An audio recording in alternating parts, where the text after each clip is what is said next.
Welcome in, everyone, to our Cracked Rackets Red Zone coverage of part 2 for our battle for Los Angeles, the USC Trojans taking on the UCLA Bruins. Alex Gruskin, so thrilled to be joining all of you for a little Saturday night college tennis action. And joining me in the broadcast booth today, first time here on our Cracked Rackets broadcast, you may know him as the host of Monday Match Analysis. You may know him as the host of our fellow Tennis Channel Podcast Network show 3. I know him as my friend Gil Gross. Gil, welcome on to the broadcast. So excited to be joined by you today. How are you doing, my friend?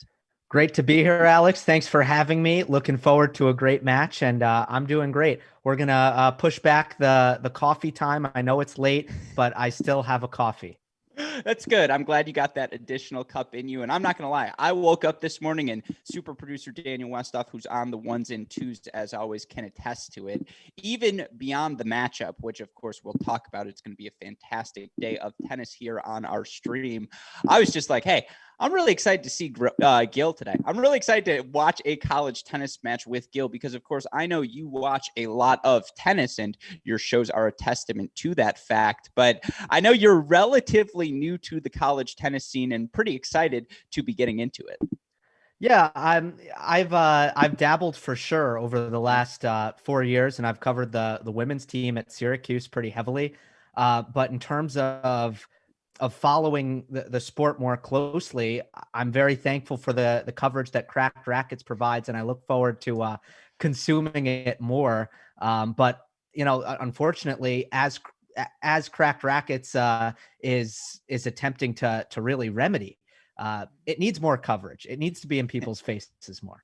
Absolutely. It's such a high level of tennis. And so frequently, whether it's the most notable examples on the men's side, Kevin Anderson, John Isner, on the women's side, you have people like Danielle Collins, who obviously has had so much success. I can list on and on and on if you guys want to hear it, but college tennis works. I think it's something like 19 former college tennis players right now in the top 200 of the ATP rankings. And certainly when we look on our hands today, we have two of the most well-storied programs in college tennis history, two teams that when they play, it doesn't just impact their conference, it doesn't just impact themselves, but often national implications whenever the Trojans come against the Bruins. This is matchup number 3 for them on the season, Gil. We've got a fun one on our hands tonight. You don't need to be Bill Walton to know that UCLA USC is the greatest rivalry in all of college tennis. 21 championships on the USC side, 16 on the UCLA side, but it's almost like, and Gruskin, I want you to weigh in on this. Is it kind of like the slam race at this point, since UCLA has won 5 of the last 6 and it's kind of catching up to the Trojans or the Bruins? Well, since it's a USC home match, I won't feel as rude saying this, although a huge thank you to our friends at UCLA. We had the chance to broadcast their women's team's comfortable victory yesterday over the USC Trojans. They won that match, clinched 5-0 in about an hour and a half.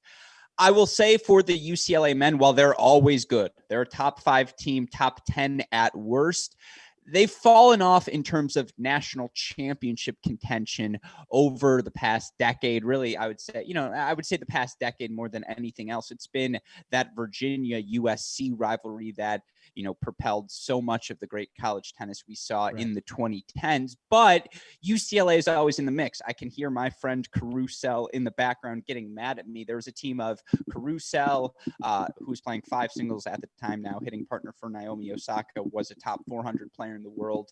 To have him at 5, and it was Clay Thompson, who is the number 1 singles player in the country, at 1, not Clay Thompson banking threes for the Golden State Warriors. Clay Thompson serving and volleying, doing hilarious things. And then it was Marcos Giron, now a top 100 player, at 2. It was Mackie McDonald, now a top 100 player, at 3. It was Gage Breimer, who was the number 2 freshman in the country and hadn't torn his ACL yet, playing 4 singles for them. And so I say UCLA hasn't. The reason I say no, it's not the Grand Slam race, is because UCLA's fallen off a little bit, but they're the class of college tennis. What these two programs are doing set the standards for what it takes to be a top 5, top 10 school. Right. And just to clarify, I reversed it. I said UCLA. I think the fact that I spewed the 4 of 5, I meant USC. It's true for USC, not for UCLA. No, and I mean, you look through their history: Jimmy Connors, Arthur Ashe, Rick Leach, Steve Johnson. I can go on and on and on. How many players have gone on? I didn't say that it was the 2012 USC team, the one that won the four-peat for Steve Johnson. Then they won 5 and 6 years, and it was, on that team, you had Steve Johnson, top 100 player, and then 2 singles, Ray Sarmiento, top 300 player, 3 singles, Daniel Wynn, top 300 player, Emilio Gomez, top 200 player at 4, Yannick Hanifman, top 100 player at 5, and Roberto Quiroz, top 200 player at 6. That lineup was as recent as 2012. So to the flip side of the question, what the USC Trojans do, particularly in the 21st century, particularly since 2010s, they have been the standard of excellence in college tennis. And just, this year, what's been so fascinating is, they lost Brandon Holt, who was one of the few seniors who elected not to come back for that additional COVID season. And they were the national indoor champions last year. And as such, they made that national indoor run pretty much without Brandon Holt, who was sick throughout much of the tournament, was a placeholder at one singles more than anything else. And so they looked fine without him. And they came into the season with huge expectations. And then they lost all 3 of their matches at the national indoors. And so it's interesting now they're outside of the top 10. They're, I think, 13 and 6 on the season, something like that overall. 16 and 6, 4 and 2 in the Pac-12, 15th in the computerized rankings, but in the new coaches poll, which we can get into at some point, they're 13th. Oh, I have. I'm saving that for, mid single set when there's a bit of a lull in the action, because I would love a layman's opinion on the ranking conundrum, because I'm invested in the day in, day out of college tennis, and I have coaches in my ear. So I'm so biased at this point. But would love to hear your thoughts on that. So hold that thought for the listeners later. But you look at this USC team, 6 losses is a lot. 5 of those 6 were 4-3. And I believe in 3 of those 4-3 losses, they had match points to clinch the match, whether it was Stanford last weekend, just, at the national indoors over and over again, they found themselves blowing 3-1 or 3-0 leads. And it's fascinating because I wouldn't want to play them come postseason, no matter who I am. It's a veteran team that has won a national championship. They're dangerous. Yeah, there's no doubt about that. Tough loss to Stanford. Both of these teams coming off 4-3 losses to Stanford. That includes UCLA, which is 33rd in the computerized rankings, sitting at 11-4 and 4-2 in the Pac-12. So both these teams matching 4-2 records in the conference. So this is also not only a trilogy fight between these two teams, but also a battle for who's going to finish higher in the Pac-12 standings. And it's a huge match for the computer rankings, because both of these teams have had limited opportunity, USC much more so than UCLA, to compete outside of the conference. And, for USC, they got the chance to play the national indoors, and it was 3 losses, unfortunately, which doesn't do much for their ranking, but at least they've had that sort of exposure. For UCLA, it's been all pretty much conference foes. I think they dabbled with one match against Pepperdine. They may have played a UC school here or there, but for both of these teams, you want to get tested heading into postseason play. And for this UCLA team, so many veterans on their roster, no Keegan Smith in the lineup for them today, but Govind Nanda has been a guy who's competed in an NCAA round of 16 and been a top 40 player in the nation. Drew Baird was one of the top recruits in the country, and Solokian and Goldberg and Zaraj. They've got veterans, and they've played this USC team close, right? This is their 3rd matchup with them. The last one was 4-3. I mean, and we can start to get into the lineups here today, Gil. I feel like you look up and down, it's going to be competitive across the board. Absolutely. UCLA has not gone a season without beating USC at least once since 2015. This is why we have you. That's the stat. How about that? That's the stat. So regardless, even if USC is contending for national titles more than UCLA, the Trojans have been getting at least their win, or the Bruins have been getting their win over the Trojans more often than not. All right, let's take us through these lineups, Alex. Starting with the number 1 doubles, number 5 team in the country for USC, Daniel Kucherman and Riley Smith, taking on Drew Baird and Govind Nanda of UCLA. Yeah, I mean, Smith and Kucherman have been the standard setters in college tennis for the past season and a half now. And I go back to last year's national indoors where it was 5-4. They were trailing at the number one doubles position against North Carolina. It was the national indoor championship match. There were 5-4 Carolina, 2 serves on the racket of Will Blumberg, who college tennis fans will know is the number one player in the nation, certainly one of the best doubles players in the nation as well. And they got the mini break on both serves, and then they served it out 7-5 to give USC the all-important doubles point that likely clinched them the match. And for this USC team, regardless of the injuries they faced this year, they have faced many. They haven't seen a healthy Morbulis at all this season, and they were expecting him in the lineup, and that's been critical. But in Smith and Kucherman, there have been no concerns, right? I mean, these guys are, I believe, 14-2 on the year. For all USC matches, you enter them and you think, all right, we're going to win number one doubles. We just got to get one more. Absolutely. That team 14-2 on the season. On the UCLA side, Baird and Nanda, a relatively new group, just 2-3 on the year. And notable, the absence of Keegan Smith not available for the Bruins today. Moving down to number 2 for USC, it's Stefan Dostanic and Bradley Fry, undefeated on the season, taking on Roscoe Bellamy and Matthew Tsalayakin. Yeah, and I appreciate you bringing in the fact relatively new team again. The reason we have Gil on the broadcast, I need to know what it's like to be a professional, and Gil is the professional's professional. So, don't let his youth fool you. For Baird and Nanda, that team's new because Govind Nanda spent January and February training alongside of Jensen Brooksby and some of the other Northern Cal crew because he's got pro aspirations. And so don't let inexperience record-wise fool you for broader inexperience. Nanda, again, it's his second year on the job.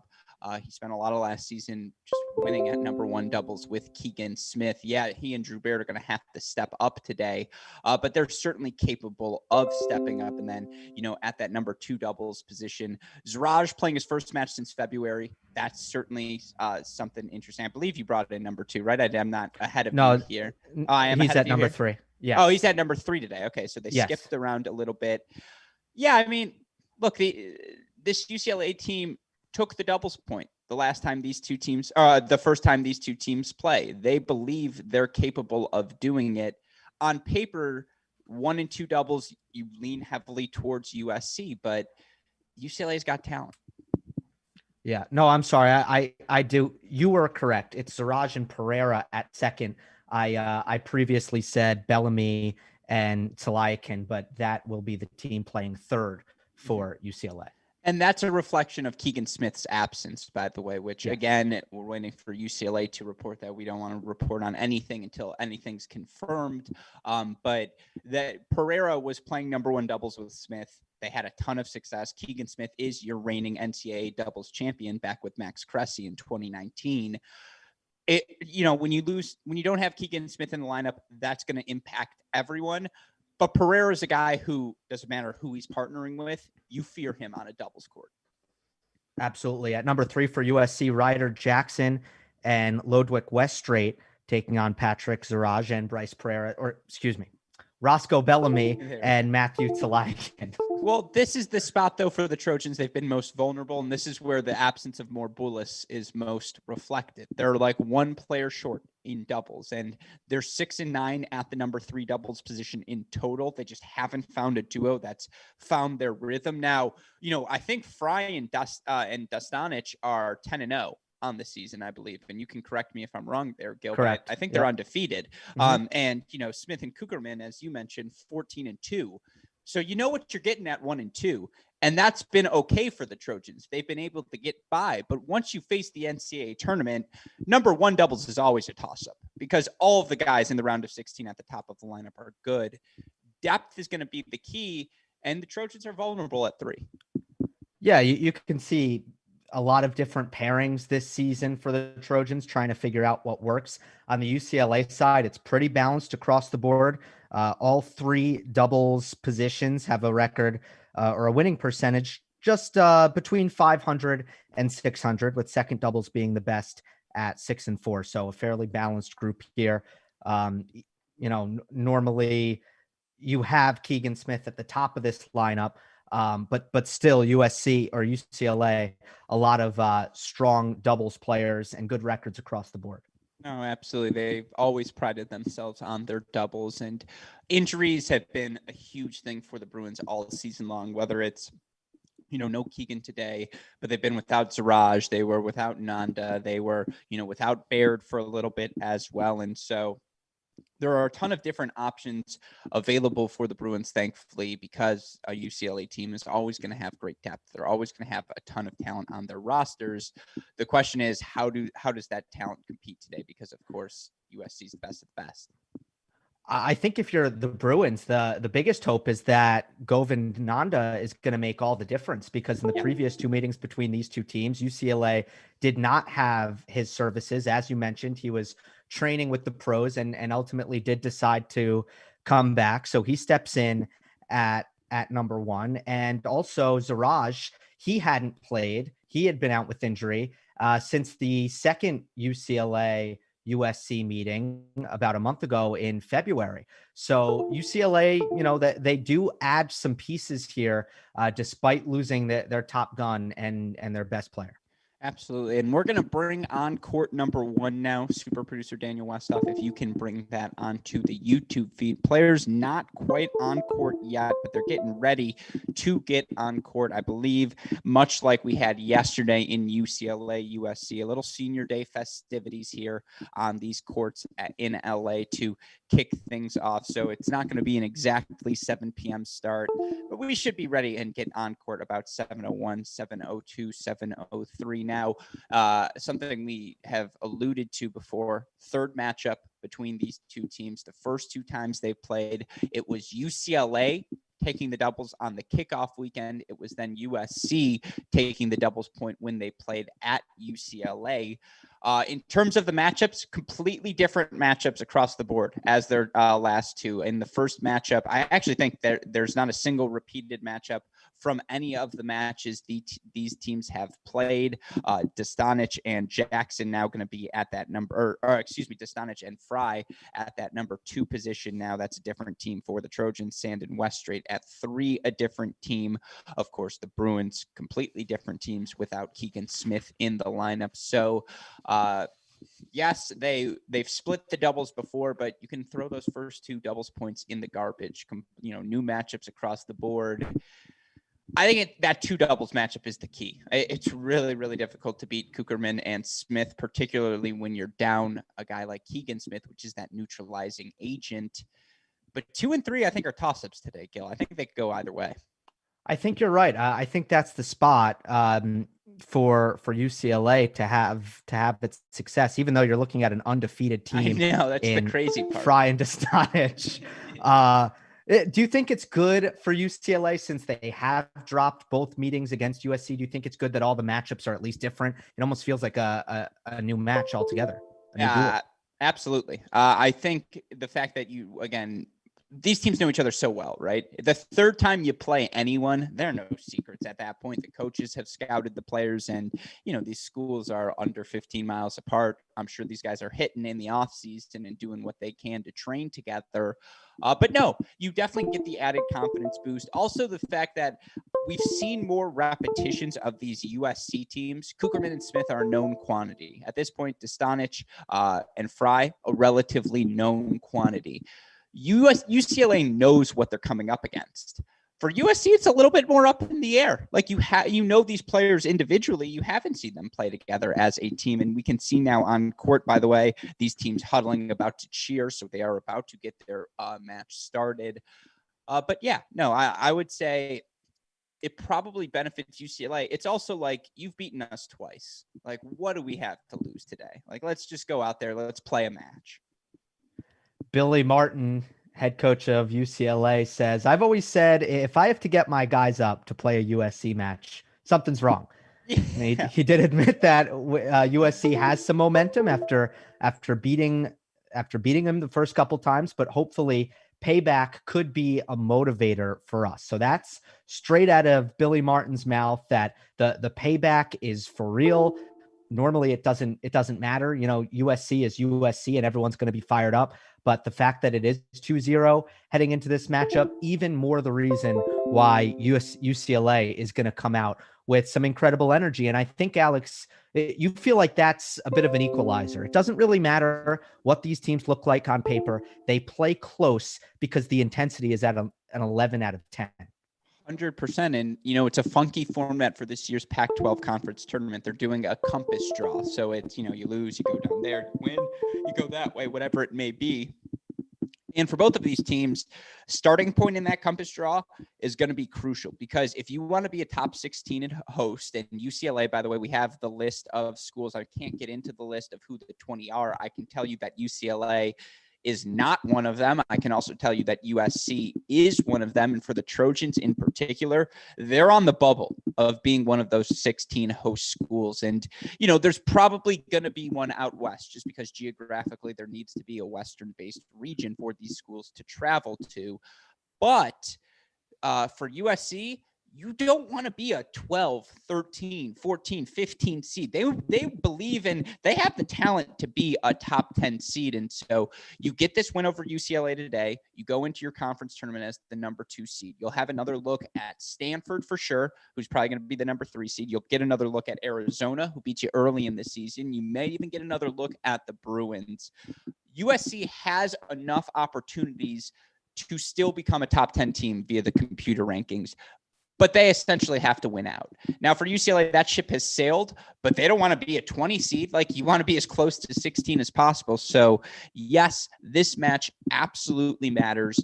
And with that in mind, regular season finale, USC versus UCLA, court 1 getting ready to go. It's going to be Riley Smith serving first on the far side of your screen.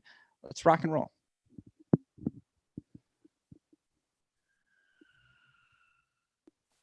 Getting us started off with the Bruins on the near side. Govind Nanda playing on the deuce side. Drew Baird playing the ad side. It's kind of criminal that they're in different shirts. I'm pretty sure there's an NCAA rule that everyone's got to be lined up and matching. It's a little. Unless like all of the teams are going, hey, you're blue, you're gold. Yeah, no, I mean, I'm with you. I have not seen the differences of shirts within one squad. So that is a new one. Like, I didn't do my laundry, coach. I'm sorry. Yeah. That's one that I would pull, Alex. I once went to a match without my shoes, had to go back. Yeah. Did you say, have Baird and Nanda played together this year?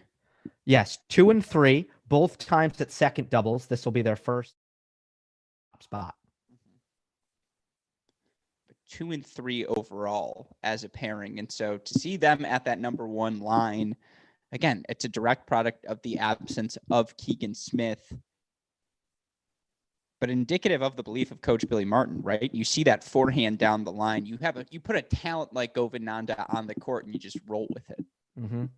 Great return there. It's no surprise, right, that Riley Smith is first to serve, and that's what USC wants.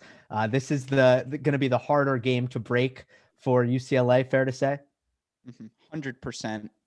I mean, and Kucherman's speed at the net, even if you get that return over, you see there as he puts that first forehand volley away, 440-15.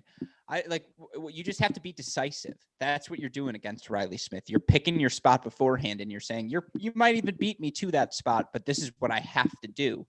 And it's just, you don't have a lot of options. Well, the serve gets it done there, and USC holds in its opening game, the 5th-ranked doubles team in the country. Now we'll move on over to court 2,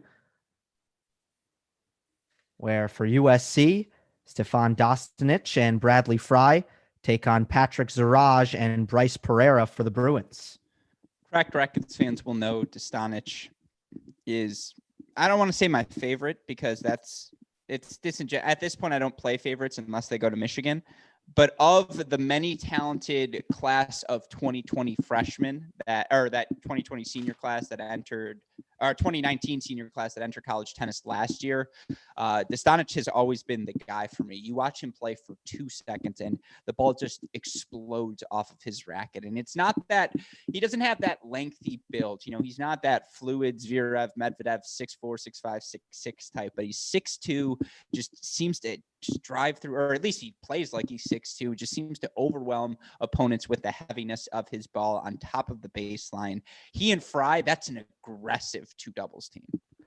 Yeah, Dostanic from Irvine, California, a sophomore, went to Woodbridge High School. And in his junior year at Woodbridge, he went 78-0. And at that point, you don't come back, right? You can't come back to school as a senior. Once you go 78-0, that you're done. I think there's a rule. You are not allowed to play high school tennis ever again. I think Jack Sock was like 102 and like 3 or something crazy. And all 3 of those losses were like he played left-handed or something stupid like that. And it's just like, yeah, it's not fun for everyone else. That being said, my Great Shot podcast co-host Max Rothman also played California high school tennis. And there's nothing more annoying than hearing him talk about it, because it'd be like, oh, dude, the quality, you don't even understand. Like, all right, I'm like, get out of here. Well, most of these players are from California. I mean, you look at some of the ACC schools, for example, and you see they have to recruit far and wide from different areas in the country. But when you're UCLA and you're USC, you have a beautiful talent pool to pick from right in your home state of California. No, I mean, I think we've seen like 7 different members of the Smith family on these 2 rosters over the past 5 years alone. So like one family supplying the goods. And then, and the best part is not only, you know, there's a ton of great Los Angeles tennis talent, but you get to see such high quality college tennis. When they're growing up, they're exposed to this match, this rivalry, and this energy. How could you not want to play college tennis after that? Yeah. And if you look at a guy like Dostanic, he said he wanted to play college at USC, UCLA, or Stanford. So he was not leaving the Southern California area. That's for sure. And he was good enough to play at one of those elite programs. It ended up being USC. Yeah, 3 great options, right? Everyone's had that conversation with their friend. If you're a sports fanatic, like where would you go if you had the ideal recruiting treatment? And in the circles I run in, the answer is usually Stanford. It's like, yeah, I'm going to Stanford. I'm going to Palo Alto. I'm gonna get a ridiculous education and enjoy myself. USC is not a bad alternative either. Mm-hmm. Double break point here for Dostanic and Fry after holding in their opening service game. I think that score's flipped. I think it's 40-15 Siraj Pereira. Oh. I think they just flipped it back. Gotcha. No, they screwed it up because I saw the flip as well. Mm-hmm. And I was like, I think Pereira. I think I saw him win 2 points. I was like, something's off here. Yeah. Well, on that note, we are knotted up at 1 at second doubles, and let's check in on court 3 with our third doubles matchup. Ryder Jackson and Lodowick Weststraight of USC taking on Roscoe Bellamy and Matthew Tsalakin of UCLA. This is an interesting duo for me because they've played a little bit already this year. I believe they're 2-1 on the season, are Weststraight and Sands, the number 3 doubles team. But it's only their 4th match. And, you know, these are guys who have been staples of the bottom half of the singles lineup. But Coach Macy has continued to play around with number 3 doubles, whether it's, you know, Coulter Smith, whether it's Sean Holt, whether it's, you know, Ryder Jackson, or, you know, in this case, Ludwig Weststraight, Jake Sands. When you keep playing around and we're in late April, that means you haven't decided. That means no one stood out. And you have the additional pressure of this being a rivalry match. But then there's that pressure of, hey, I kind of want to keep my spot in the lineup.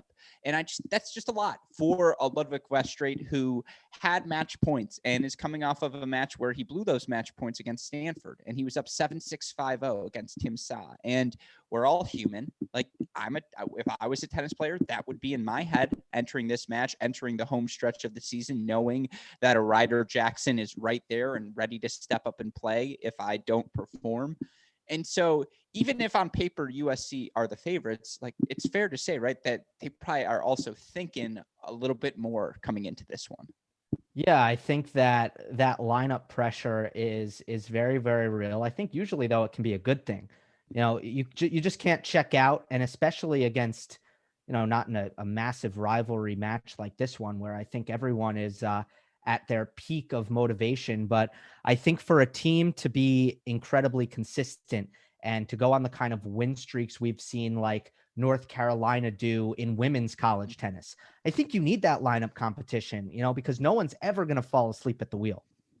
There's definitely no room for complacency. That's the word that comes to mind. And since you brought it up, you got to watch the North Carolina women. It's tennis adjacent. It's not this match. We're still early in doubles here on court 3. And again, as Gil mentioned, it's Sands and West Straight, I believe, facing double break point here, 30-40, no ad on court number 3. But I'm biased because the first National Indoor Ever called North Carolina steamrolled through everyone. And so I've fallen in love with that team. You got to see it in person for the first time. How good are those North Carolina women? They are ridiculously deep. I mean, there are blue chip, Ridiculous. ridiculously deep. Now, I mean, and here's the thing. Here's the best way to put it when it comes to the UNC women. They would have contended for a national title had Sarah Davatilla, Alexa Graham, and McKenna Jones not come back. They would have contended for a national title. All 3 of them came back, and now it's just like, okay, well, this is hardly fair. So No, I completely agree. And we see a deuce point here, and they elect to go to the side of Matt Solokian again. Again, worth noting, college tennis, no ad scoring. Doubles point is a deciding point. Returner chooses. Evidently, the Bruins make the correct selection as they get the double fault and they break here for the early 2-1 lead. But no, it's silly. It's just silly because like Allie Sanford's sitting on that bench and she's like, I could play anywhere. But I guess I'm fine playing 3 doubles every other match. Like it's a spring break for her. It's kind of awesome. Yeah, there are a lot of their blue chip recruits, top 10 recruits on that roster that aren't playing much. And I mean, Brian Calvis is doing the best he can. But yes, it's an incredible situation over there. But speaking of roster size, UCLA has a very bloated roster. Absolutely. I know While you're saying this, I apologize. Can we go to court 1 West stuff where we see a deuce point? And by the way, at this point, we're going red zone full on in. Deuce points, game points. We're going to jump around as they happen. But I apologize for cutting you off there, Gil. No, I was saying UCLA has a very large roster as well, and I wonder how much the scholarship limit as USC capitalizes. I wonder how much the scholarship limit and all that, but UCLA's roster is very large for a college tennis team. No, go look at the Wake Forest roster. They're like 45 deep. It's unbelievable. And it is a luxury. Some athletic departments, certainly a UCLA of the world, they have the resources to do that. In Westoff, while I continue, let's go to court number 2 right now. Check back in on our only active match, Dostanic Fries, Raj Pereira. And it's interesting, worth noting again, as you pointed out, Siraj playing his first match here since late February. But I don't know if I were a coach, Gil, or if I were a player, I should say, I don't know if I would love that. Like if there's a clear delineation of like, hey, some of these guys are managers, they're hitting partners, they know they're never going to play. That's cool. But if I'm competing with 10 other guys, like it requires a lot of willpower to not play, because you're competing against 9 other outstanding talents. Yeah, and that's I think it's a little bit less attractive to be a bench player in tennis maybe than it might be in basketball, where you might come in and play 10 minutes per game, or in football you might play special teams. But obviously in tennis you're never going to sub in. So it is that is interesting, and I would agree with you. And we see here now 3 game points for Siraj and Pereira.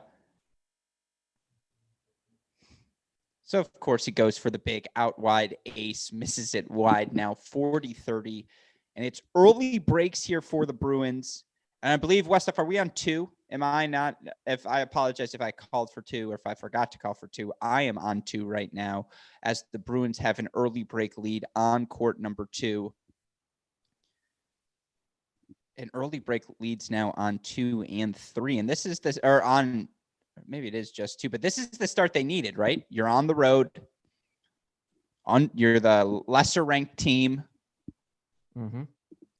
Absolutely. That you need to set the proper tone, and it's more important when you've lost both meetings, I'd say, and you just want to get that bad voodoo out. At this point, in my opinion, the last 2 matches never happened. As soon as you build a lead, they never happened until maybe it's time to close, and then maybe it re-enters your mind. But I think once you get off to a quick start, you really stop thinking about what's at stake, and you say, we got this, and you lock in. Mm-hmm. And right now it's Stefan Dostanic serving. 1-3-15 love here on court number 2. If we can, Westhoff, let's go to 3 right now. We have a deuce point on 3. Apologies to the Dostanic fans joining us right now. We'll get back to him, don't worry, but deuce point on 3.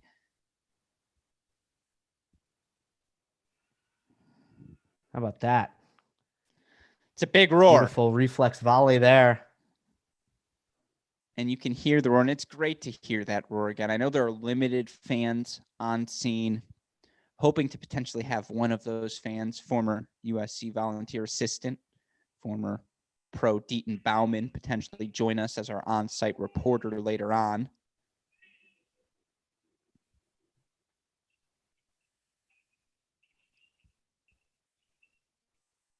But UCLA now with breaks on courts 2 and 3, Gil. And they're off to the start they want now. I apologize because we're having just things may be not quite as crisp here as we would like, but they're going to get crisp as we go, just working our way into the match. Deuce point on court 1, Westhoff. If we can head to court number 1 for Kucherman and Smith. Early break point for them as they just try to curb the momentum.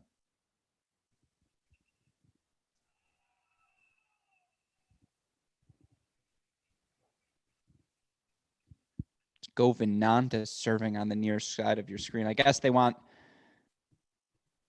low angle here. Beautiful volley by Baird. Got that so deep in the court. Hit it by him, even though Kucherman was on the baseline. Still got it by him right at his feet. And it wasn't a shock to see them go to the Kucherman return either. He's the guy who you're just, he's going to make that return. He's going to put it on the body. But to your point, yeah, Baird answers the question so well. So 2-all here on court 1, our only court on serve. I'd be playing 2 back against Riley Smith as well, right? That's an easy decision on the first serve. Yeah, a no-brainer. You want to try to play some defense off the bat. It gives the returner a chance to maybe use the continental grip if you need to, where if you give the net player a low volley, you're still in the point at the very least.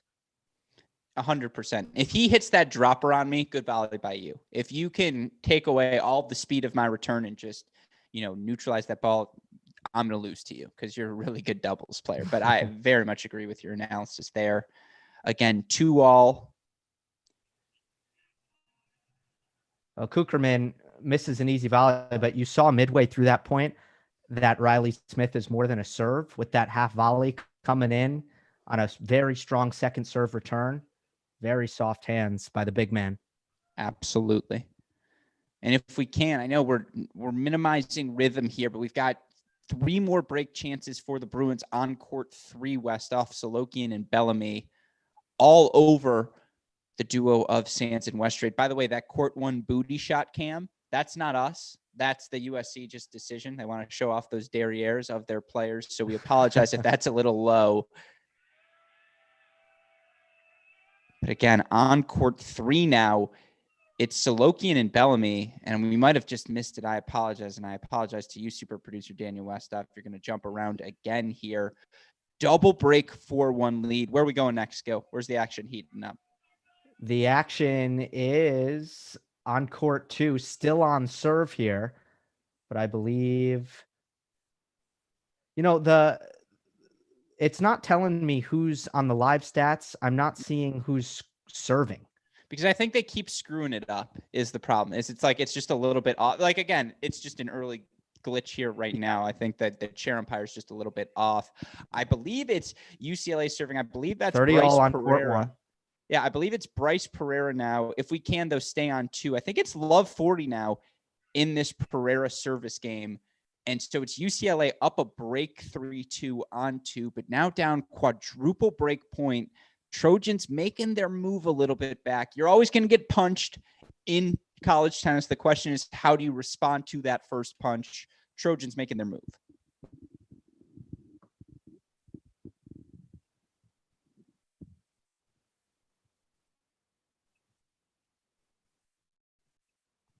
One saved off the free point.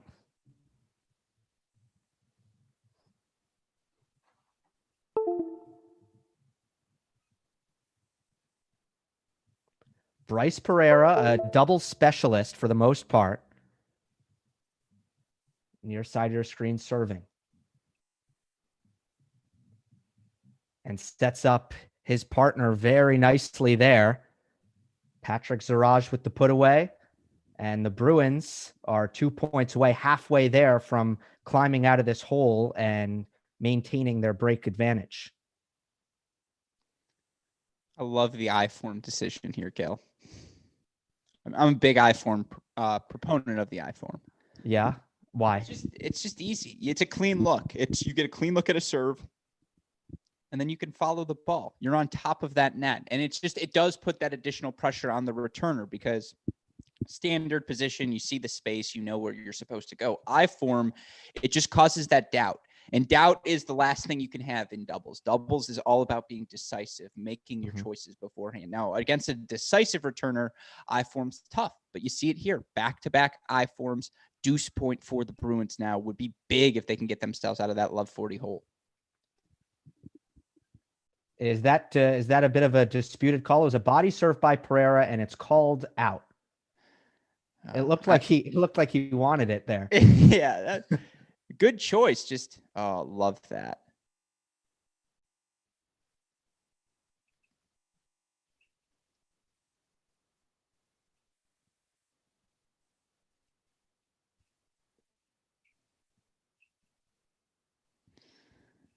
Long, and remember that point. That's awesome stuff. If you're Zaraj there, that's got to be an overhead. The second you let that ball bounce, right, and he takes the forehand, you cede your ground in that rally. And it's a credit to, I think that was Dostanic on the deuce side who moved forward behind that ball, as opposed to just staying down the line with Zaraj. That's playing to win from the Trojans. Certainly, the Bruins had a big advantage about midway through that point, and USC did a good job positioning themselves to turn that point around. So now 3-all on serve here. It also feels like that's our first real point of this doubles action. Mm-hmm. On court 3, Bellamy and Salaikin of UCLA, 1 game away, 2 points away. So if we can jump over to court 3 now. That was the concern. 6-9 was USC heading into, and that's just not a bad pun. That's their record in matches at the number 3 doubles position heading into today. It's always a concern for them. In their previous matchup against the Bruins, they won the number 3 doubles position. They're 1-1 at that position, but again, new matchups here. But we were wondering, are West Strait and Sands going to be the answer for them? Doesn't look like it, Gil. Salakian with the ripper, and no, it doesn't, Alex. Triple match point. I love that. Salakian and Bellamy. I think he considered calling it out, and then the guy at the net was like, no, it was in. I'm like, don't worry. Oh, okay.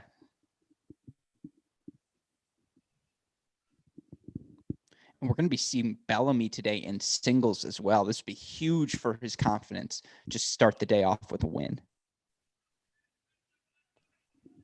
Well, not so fast, says this USC squad. That one's on me. You're looking to set it up. Yeah. Matthew Salakian, the 6'1" junior from Glendale, California, on return, near side.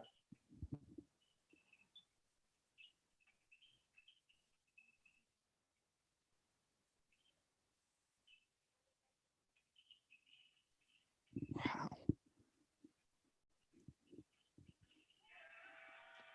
And there it is. UCLA wins the first doubles match with Salakian and Bellamy 6-1 over Sands and Westrate. They're now 4-2, that pairing at doubles on the season.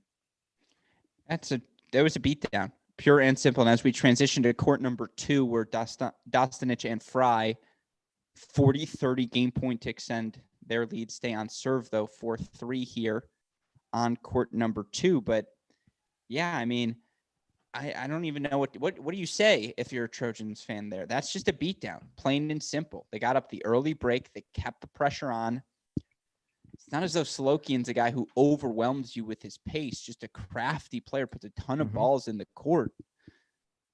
Well, that's you're concerning. still searching. Again, yeah, and momentum for the Bruins here now. Deuce point in. Fascinating to see. First match back from February speaks to his impact. They go to the junior Patrick Zaraj here on the return.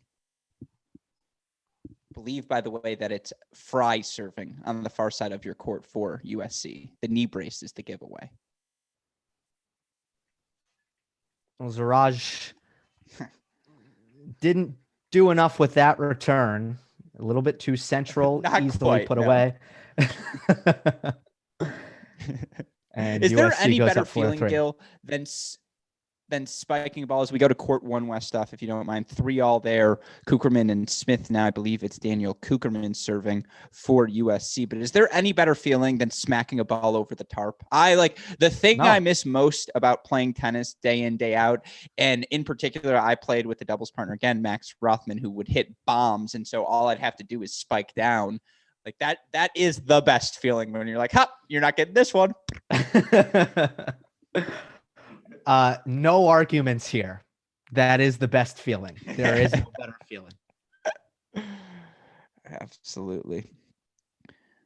And so again, on court number 1 now. So I feel like I've seen a lot of different shirts on the Bruins. Yeah, you know what? I'll say this. They're doing it on multiple courts. I can live with that. If it's a thing across your lineup, I can live with that.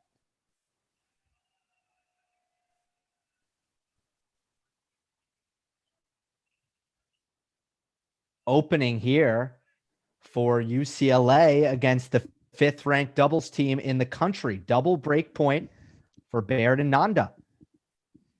And we were talking before the match, Gil. We thought one would, or I shouldn't say we, I'm not going to impose my ridiculous, ludicrous thoughts on you. I thought 1 would be a sure thing for the Trojans. I thought 2 would be the real competitive flight. And 2 has been supremely competitive. But for the Trojans, if they blink at number 1 doubles, that's what this would be today, a blink against this UCLA team of Nanda and Baird. That's pretty, though. Yep. Smith uses that 6'7" length to clean it up at the middle of the net. And there's the smoothest man in all of college tennis, USC assistant Chris Quinta.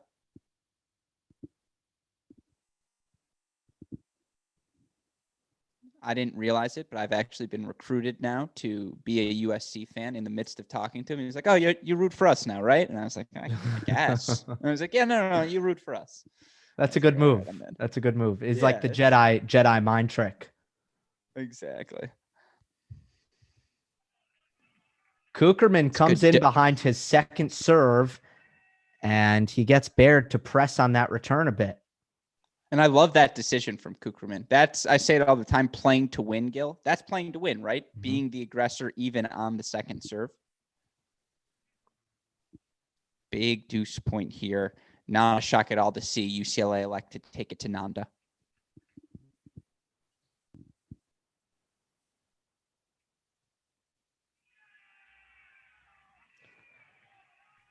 Unreturned off the racket of Daniel Kucherman, and USC survives from down double break point. So 4-3 now, Trojans on 1. Let's go to 2 if we can, Westoff. 4-3 Trojans there as well. 30-all in the service game of Patrick Zaraj. The junior again playing his first match since the end of February. He's dealt with injuries all season long.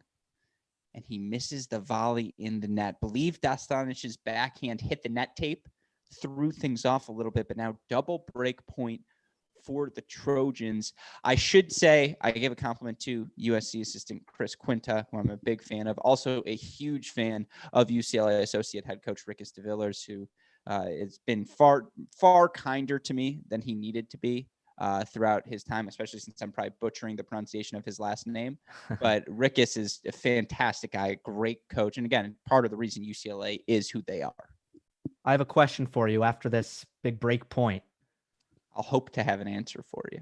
It's a good one. We'll see if my answer will be similar to Dostanich's, so we'll see. UCLA up 1-0 in the doubles. USC a chance to get a good grasp on this number 2 doubles match. That hurts. That's the lack of match play right there manifesting itself. Double fault from Zaraj. You can see head coach Brett Macy of the Trojans pumping up his guys. I hate Coach Macy, Gil. Everyone are him, and he and I do not get along at all. Not a Macy fan. What a mean. No, one of my favorites. What goes without saying. I don't know. There's what is it? I was gonna say the Macyites. I think those are the followers of Macy. I'm probably in the Macyite crew. But you had a question for me. As we see, by the way, we'll stick here on 2 as Dostanic tries to serve it out. Well, Alex, I noticed you toggle between assistant and associate. So do you have like a list of which sub head coaches are assistant and which are associate? If they're at a top 10 school, assume that they negotiated into their contract that they're called associate. That's true. Like Chris Quinta is an associate head coach. I definitely butchered that. There's no way he's still an assistant. He's an associate, right? But I can check for you. I was going to say, I'll look it up on the roster right now. I have it open. Chris Quinta, associate head coach. So yeah, I butchered that. I apologize. Associate, assistant, they're synonymous. I saw you get corrected on a cracked interview. Yeah. Triple match point. What happened there?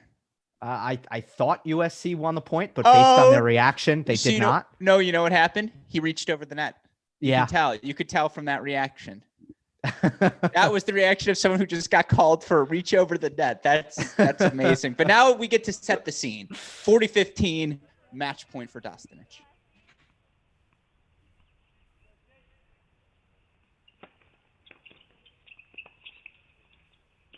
Oh. Ripper down the line. And stuff. USC evens the doubles at 1. So we go back to court number 1 now, where it all comes down to a matchup between your number 1 doubles positions. This is what you want if you're any head coach, particularly if you're head coach Brett Macy, Riley Smith, Daniel Kucherman. They've been in this position before. They've clinched national championship match doubles points for this Trojan team. Deuce point, break point now on court number 1. 4-3 Trojans. By the way, that forehand down the line, that's what I'm saying, Gil. Yes. When he figures it all out, Stefan Dostanic is going to be a pro. I'm very certain about that. That pairing with Fry, now 11-0. They're legit. That's a legit 11-0. It's a big serve, though. Off the racket of the UCLA Bruins, and now 4-all here. All eyes turn to court 1. This is what it's all about. And if you're listening to the stream of the court as well, you can hear that noise. These teams amped.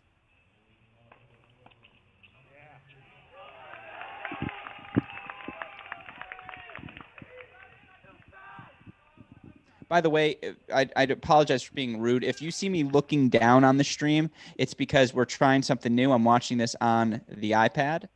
I'm watching the stream, so I don't have to just toggle between. But if I'm looking down, A, I like to look at myself, but B, that's why.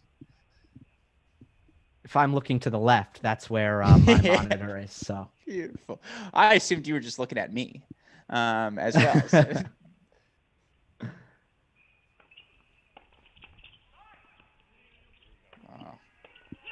Well, we mentioned earlier, Alex, that this is the most difficult combination to break USC with Riley Smith serving and Daniel Kucherman at the net.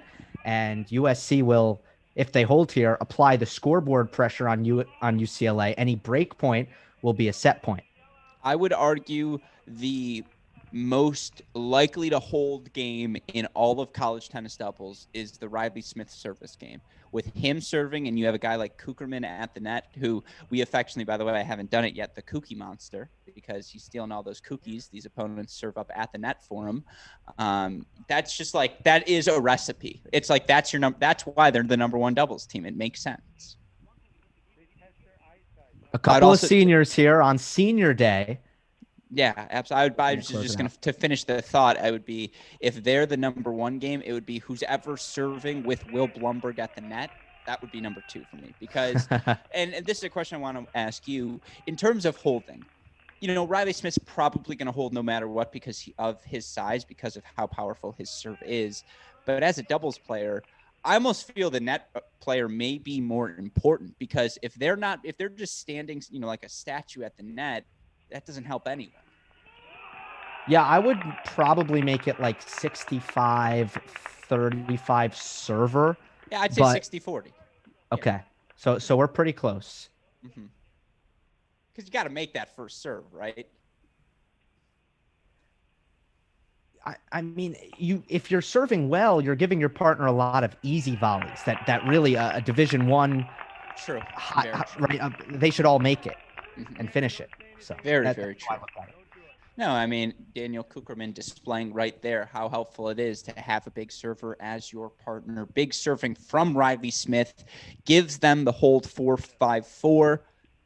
We are going to take a short break after the doubles play, excuse me. But we will be back immediately afterwards with singles. It's going to be about a 5 to 10 minute intermission. Again, UCLA. Dominant performance from Matt Soloki and Roscoe Bellamy. 6-1 decision at 3 over the USC duo of Sands and Weststrait. It was Dostanich and Fry bouncing back at number 2 doubles. They were down an early break. They get that break back. They close out. I believe it was a 6-3 victory over Patrick Zaraj and Bryce Pereira. And then right now at number 1. On serve, no breaks thus far. Kucherman and Smith, number 5 in the country, taking on Drew Baird and Govinanda. Of course, the big story, no Keegan Smith, defending NCAA doubles champion, top 5 singles player in the country. He is out of the lineup today for the Bruins. But the Bruins have stepped up in his absence, Gil. They have played. It's been a spirited performance, and we see here, I think in particular, even if they don't win this matchup today, I've been impressed with Baird and Nanda. They're just they make a lot of balls in play. Mm-hmm. Me as well. Both highly skilled and well balanced players. And now it's just emotion, right? It's all emotions here on it. Yeah, it's going to come down to a couple of key points, and in doubles, it's all about taking that risk under pressure, because the aggressive team is generally coming out the victor when it comes to doubles. So it's about taking that risk, poaching instead of staying, being the first to take the initiative. That's going to be the key for both of these teams. I have to say, I've watched a lot of USC streams. It's going to be weird to see Coach Macy's face again. I'm like so used to seeing, I actually think the black mask with the red shirt, it's a nice combo. Probably the most fashion forward thing he's ever done. But it's going to be weird. But no, again, you can hear the crowd now getting loud. That double fault certainly emblematic, but a big response from Drew Baird, who, again, you can see far side of your screen. Gold shirt is Baird. Blue shirt is Nanda. It's Baird serving right now. Sophomore for the Bruins, serving to Riley Smith on the ad side of your court for the Trojans. Oh. I wonder if Drew Baird thought that he hit a point-winning forehand there. Or an out forehand. Yes, one of the, because he didn't have his forehand grip ready and sliced it into the net. I'm surprised that he was holding his continental grip there. Shout out to Kookie. That backhand was a half volley, and he drove that like a half inch over the net. Are you kidding me? So now 30 all point coming. Lots of pressure here on this second serve. On the shoulders of the 6'3" sophomore from Raleigh, North Carolina. Look for Smith to pinch here. Oh, I think he caught it. Yeah, I think Baird knew it was coming too, and you could see Smith kind of give a little hand signal to Kucherman, and sometimes that's a fake. Sometimes, and these guys are signaling each other always between second serves. But tennis is a body language sport, and you could just tell in the pep in Smith's step he was going there. Yeah, but also the net cord was a good omen 100% for the Bruins because that slowed the ball down, gave Baird a good look at that forehand down the line.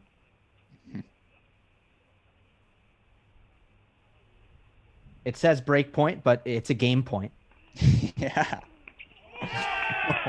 Oh, that was there. That's that was the there one. You make that, what, 8 out of 10 times? 9, maybe. Yes. If you're Govin Nanda, but now deuce point. And look at this. Riley Smith going to be taking this deuce point return. These two seniors, Kucherman and Smith, it's an open dialogue. So give it to the guy who just won the point.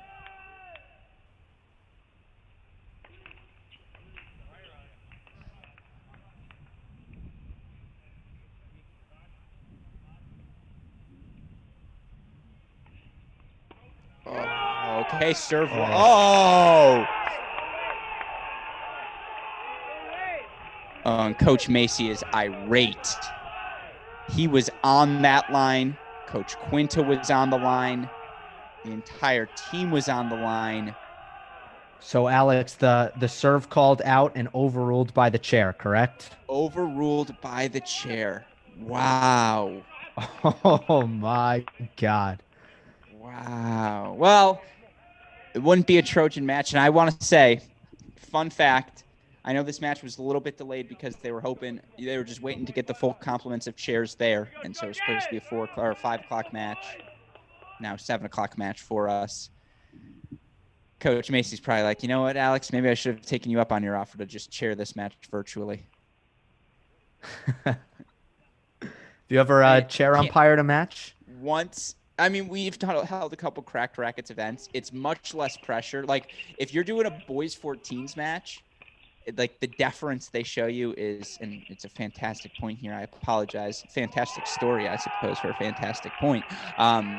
The deference you get from like a 12, like one of them was like, "Oh, Mr. Official." I was like, "I'm not Mr. anything. Like, just call me Alex. That's fine." And they were like, "Oh, how are my feet on my serve?" I'm like, "Well, you could, maybe bend your knees a little bit more, but like, don't worry about the foot fault, whatever." Versus like, we did a college match and it's like they're hitting 120 miles per hour. It is not an easy job. Like that ball it's there and then it's not. Yeah. But no, it's overruled now. Again, love 15. That takes a lot of guts in that situation because obviously human nature says don't affect it, stay out of the game. But you got to try to just make the right call, be honest for what you see. What a lob by Kucherman. I love watching these two play. It really, they can do a little bit of everything. Great hands there from Smith at the net. And look, if your opponent's got a high forehand volley and you're at the net, he's coming at you. You know that's coming. And Riley Smith had his hands ready. Kookie showing off the feel. Down the line, backhand lob. That is not an easy ball to hit. That's why they're 5 in the country.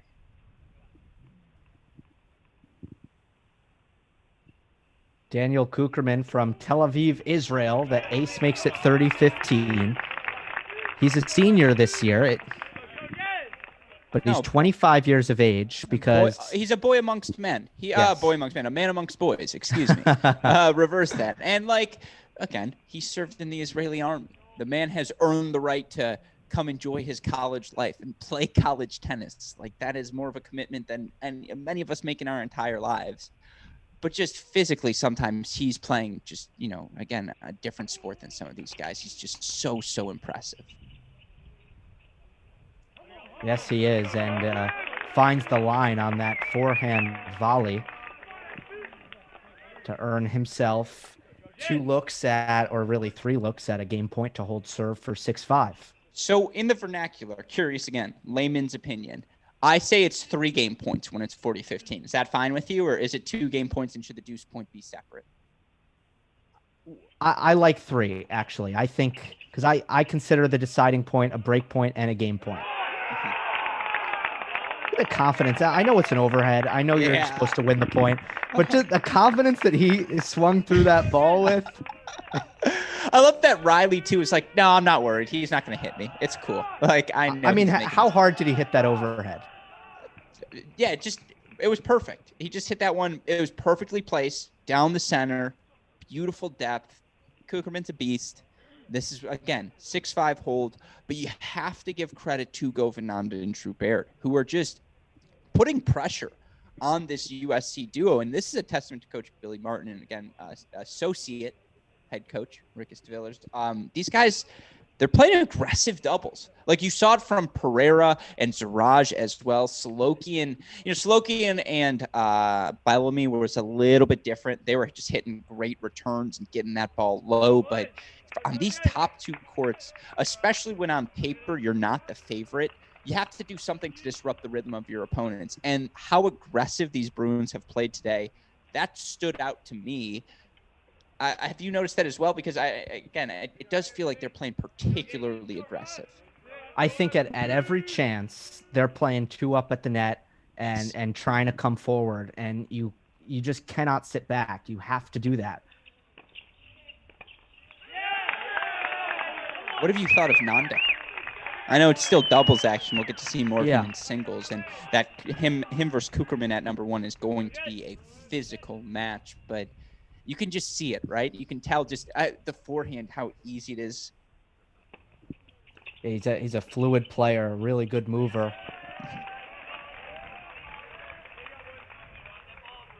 He's not going to overpower you, but he's going to do pretty much everything else. He takes it. He takes what you want to do and is like perfect, and then just redirects everything. I agree with you there. And you saw Smith going for that low middle solves the riddle sort of forehand. Lasted a little long, so now 15 all. I did know a coach, and that was the only thing he ever said. Low middle solves the riddle. Yep, that was it. That was the extent of it. I had coaches with. I mean, I think this isn't going to surprise you that I had a coach who was pretty into being corny. That's where I get it from. So skilled there by Daniel Kucherman to make that first low volley. Nanda ripped that backhand down the line midway through the point, and I thought it was going to be a problem for Kucherman, but he handled it. This is why I'm a bit concerned with Nanda at 1 doubles, because his reflex, his instinct is to be at the baseline, slugging away. Yeah. And 5-6, that's when you start to play instinct tennis. That's where the things you're most comfortable with, you're going with. And it's a credit there. Big serve from him, Baird with the cross. I think that volley just painted the line for 30 all. Certainly at this point, Smith Kucherman not going to call anything close either way. But I mean, you look at this team, 30 all here. That would be my inclination. Is we did see Smith and Kucherman are going to be trying to play 2 up. Yeah, and that was a massive stretch volley by Drew Baird. If he missed that, would have been double break point. Beautiful volley there. Mm-hmm.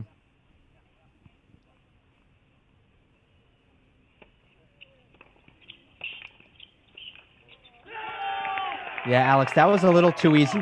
I mean, the second serve didn't have that much on it. Baird crossed early. I think Kucherman had that in his sleep.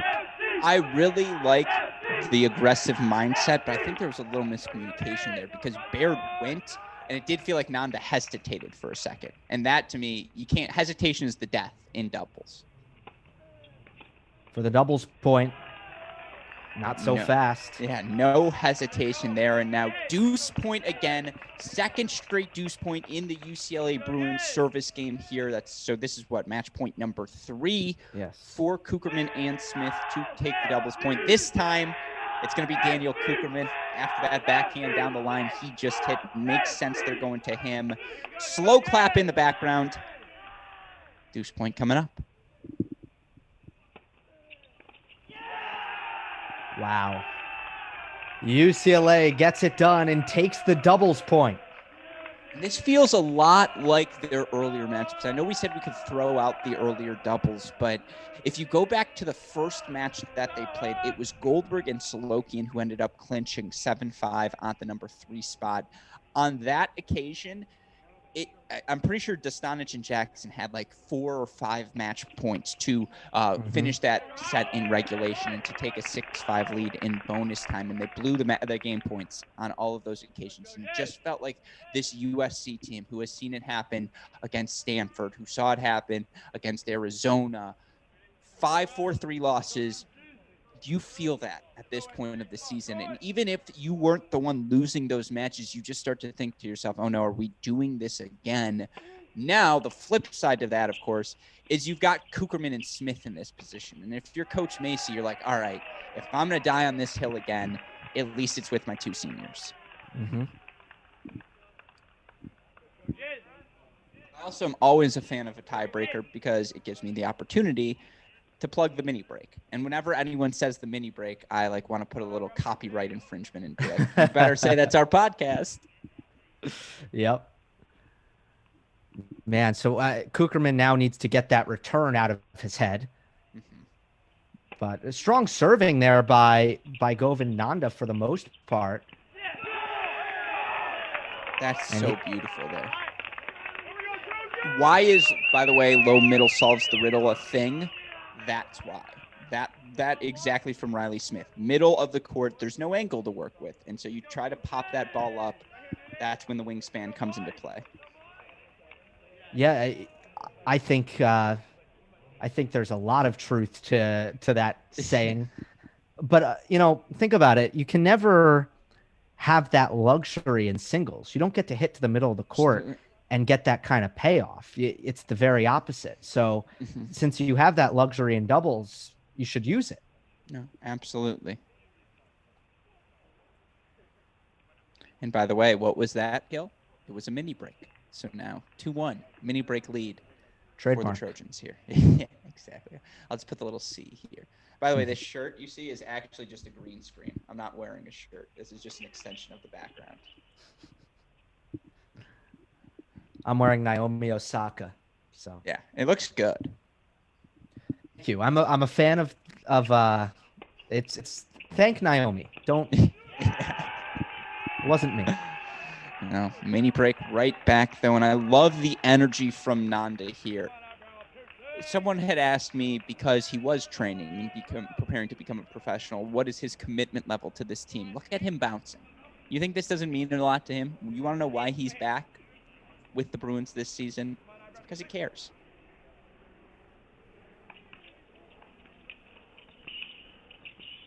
Oh. Wow. I love that. I would be fine if they played Let's across the board. There's nothing wrong to me with that being in play, because that's in play. It sucks, but it's a thing. I agree. It's not a lot of the rule changes in tennis I'm not into, but that's one of them. I'm all for it. Another free point. I'm really impressed with and surprised with how many free points Govind Nanda is getting on his serve. It just feels like Kucherman and Smith have been very aggressive with their returns. They're really going big on that first ball. And yeah, it's a credit to Nanda and Baird in particular. It feels like they're serving a lot on the body of these two. Yes, I agree. Well, with Riley Smith, you have those long levers, and you do want to mix that in. And with Kucherman, he's so explosive, you don't want to give him a step. You don't want to get him going. You just keep him still. So the closer Smith gets to the camera, the bigger you realize he is. I know, it's unbelievable. There it is again. USC just not putting returns in play on the Govind Nanda serve. And this has been the server for the Trojans. Oh, no, excuse me. I thought Kucherman was coming back to serve. So it is Riley Smith now, 2 more. And again, you feel good. If you're the Trojans right now, it's your 2 seniors, but Baird and Nanda just keep coming.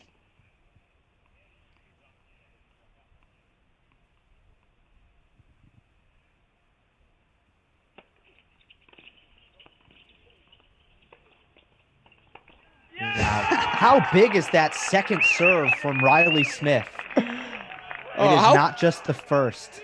I also he hit that first forehand that bounced so hard at Govinanda, but he also, that ball was on Nanda so quickly. Shout out to Riley for getting his hands ready and being able to spike that second response. That's a lot harder than it looks.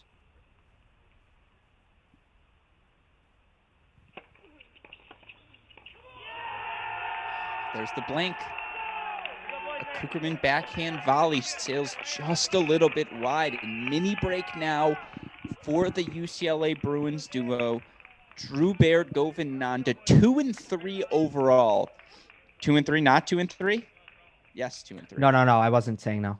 Yeah, okay. I apologize. Yes, 2-3. Yes, 2-3 overall coming into today's matchup.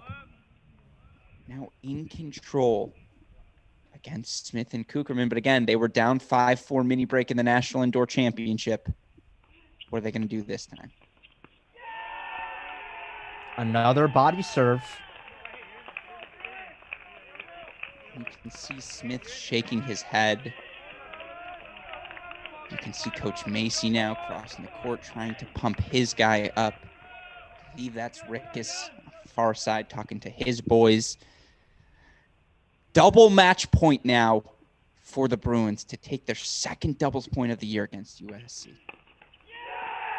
Wow. Drew Baird and Govinanda get it done for UCLA and win the doubles point for the Bruins. And you see Riley Smith, just a little chirp to that chair umpire as if to say, we won that doubles point. I can't believe you overruled us there. Will that stick with him in singles? It's a question. But now, look, anytime you're trying to pull off an upset on the road, it helps to get the doubles point. UCLA has done that. Second doubles point for them over the Trojans. We've seen this story before, though. Last time USC was able to scrape together 4 wins. It's a different story now, though, for both of these teams. Regular season finale off to a fantastic start. Before we take our break, Gil, your final thoughts on this doubles point? Well, I do want to say, for those who may have missed it, match point, deciding point with UCLA on serve and a second serve called out by Riley Smith, overruled by the chair umpire, and therefore the set continued. UCLA ultimately wins it in a tiebreak. Dostanic and Fry win it 6-3 for USC, but the first match to finish, and it wasn't even close, was a 6-1 decision in favor of Tsalakin and Roscoe Bellamy for UCLA over Jake Sands and Lodwick Westrate. My big takeaway, I'll stick to the first singles because that's what it came down to. That UCLA pairing, they don't have that much size and power, but the spot serving, the coming up with the first serves, and to just find those free points, really key down the stretch against Kucherman and Smith. They just could not make enough quality returns to ultimately win that set. No, this is why you're a pro's pro. You reset the scene for our listeners in case they missed it. As you mentioned, yes, UCLA 6-1 win at 3 doubles, 7-6 win at number 1 doubles. Look, Smith and Kucherman have 3 match points. They had it on their racket. If you ask Riley Smith, I'm sure he'll say, we won this match. But the scoreboard says 1-0 UCLA. That's what it'll be when we come back in singles again. About 5 minutes, these players going to stream onto their courts. We are going to take a quick break, but we will be right back for my wonderful co-host, Gil Gross, our super producer, Daniel Westoff. I am Alex Gruskin. You are watching our Cracked Racquets Redzone broadcast of USC versus UCLA. We'll be back in about 5 minutes, folks. Hope you stick with us.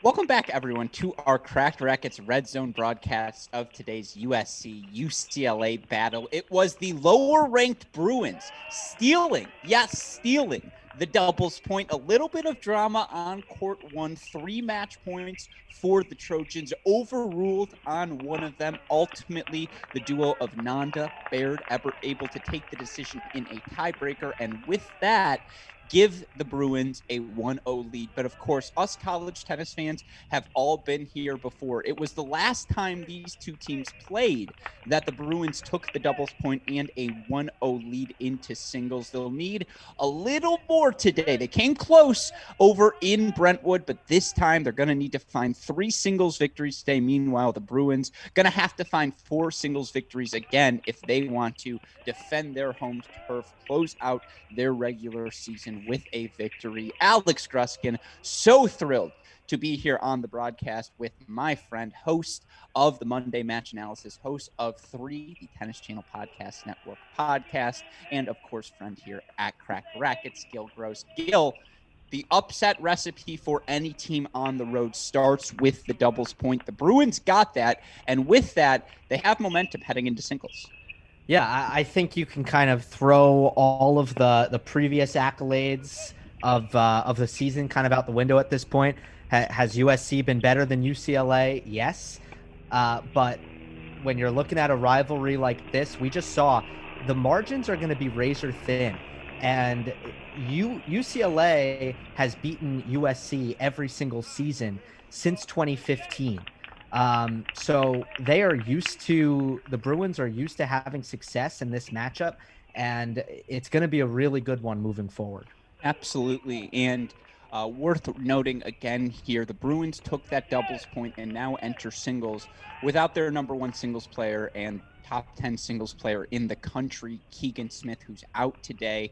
And again, that's a storyline we'll revisit more next week on the podcast. But I mean, if you're a team without your number 1 singles player as well, that doubles point is that much more critical, because for the Bruins, everyone slides up a spot today in their lineup. Of course, for the Trojans, they're without Moore Bullis. And at this point of the season, early on, Moore in COVID protocols and tried to work his way back. But pretty sure at this point we can say this is probably the lineup for the Trojans. And with that in mind, let's start introducing some of these singles matches, because up and down the board, Gil, we've got some doozies on our hand. Yeah, absolutely. Govind Nanda, a player who wasn't with the UCLA Bruins at the start of the season, has come back, and we'll get a little bit more into his decision, but he faces the number 43 ranked player in the country, and Daniel Kucherman, sitting at 9-5, a former number 1 player in the nation, and really a resume that can go head to head with anyone in the country at first singles for USC. Yeah, and you can throw Nanda's stats out the window. He's 7-1 thus far at the year, 6-1 at the number 2 singles position. And, actually, I guess you don't have to throw him out the window, because 7-1, that's pretty damn good. But for these Trojans, why are they 16-6? Why are they not the number 1 team in the country? Because a lot of the 4-3 matches they've played have featured Daniel Kucherman losing very close 3-set matches, but being on the losing end of some of the 4-3 decisions they've had. And that, just simply put, was not the case for them last season. And you look for the Kookie Monster, he's 9-5 on the year at number 1 singles, 9-5 overall. He's dealt with some injuries. There's no denying that. And having known him, knowing the team, the situation around it, that's absolutely played into some of those long 3-set matches. Just his serve, not the kick on it he's used to having. But for USC to win a national championship this year, and let's be clear, they're 16-6, it doesn't matter. That's the goal for them this season. He needs to be that number 1 player in the country that he's capable of absolutely being, but he needs to be a rock for them. And despite the matchup with Nanda, when they drop doubles points, it's that much more important that they get a win at that number 1 spot and from Kucherman. Well, all you got to do is look at the win-loss record. Daniel Kucherman was 26-2 in singles a season ago. So one of those losses to Michigan's Andrew Fenty. I was there. National Indoor Semifinals. Just throwing it out there in case the other loss was to Cannon Kingsley of Ohio State. So, you play a Big Ten team indoors. That's an issue. But to your point, sorry to cut you off, his only 2 losses were indoors. We're obviously not indoors anymore.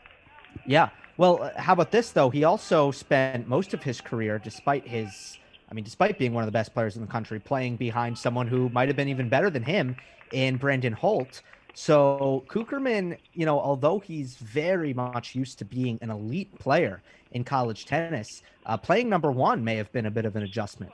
Yeah, and I had a coach by the name of Ed Nagel, 1987 All-American for Michigan. Shout out Wolverines always.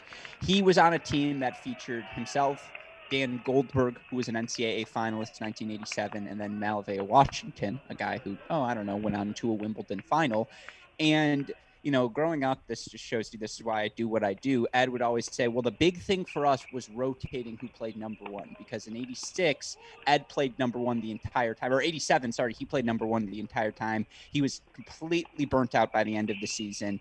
And he said, like, he was just taking losses while Goldberg was fresh and went on to a run to the NCAA final.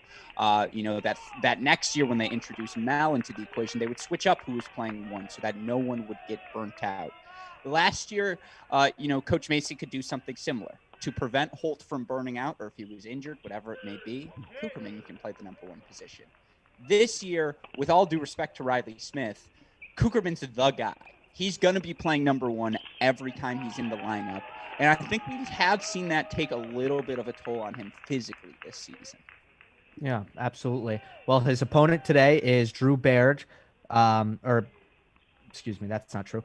His opponent today is Govind Nanda, 62nd in the country on the far side of the screen. The top two singles players for UCLA tonight are Govind Nanda and Drew Baird, who played number one doubles and won the doubles point for the Bruins over the top two for USC in Riley Smith and Daniel Kucherman.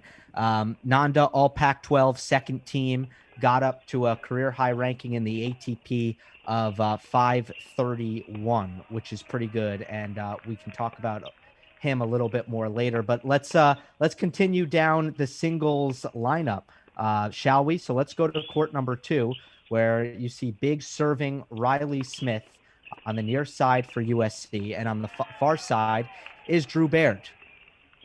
Yeah, look, for Smith, senior captain for these Trojans, came back for his additional 5th year because he had unfinished business. And, I think that's the thing for Kucherman and Smith. They came back because they expected to win a national championship this season, and they're a top two that can compete with anyone in the country. And, Riley struggles at number 2. He's 8-5 as well. It feels like those 5 losses have all come in the matches where the Trojans end up dropping 4-3 decisions. And a lot of those losses have been 3-set matches. But look, what makes Riley is he plays on his terms. Big serve, big game, going to look to come forward, going to look to finish points at the net. Those two sentences mean the same thing, so I apologize for saying that twice. But the point being, why you're not concerned by any losses for Smith and Kucherman. They've been there before. You feel great if you're Coach Macy. You know where you don't want to be? On the other side of the net of an aggrieved Riley Smith. And after that doubles point ended the way it did, he was the one whose call was overruled on the match point. That he gets to play Drew Baird in singles as well. If the Trojans win today's match, it's because they probably win at both the 1 and 2 singles positions. Mm-hmm. Smith is a 6'7" redshirt senior from Long Beach, California, whose ranking, and we'll talk about the rankings at some point. His ranking is excellent, inside the top 30 at 29 right now. Reached a doubles final at the Junior U.S. Open, but as you mentioned, Alex, USC dropped the doubles point as Smith and Kucherman fell.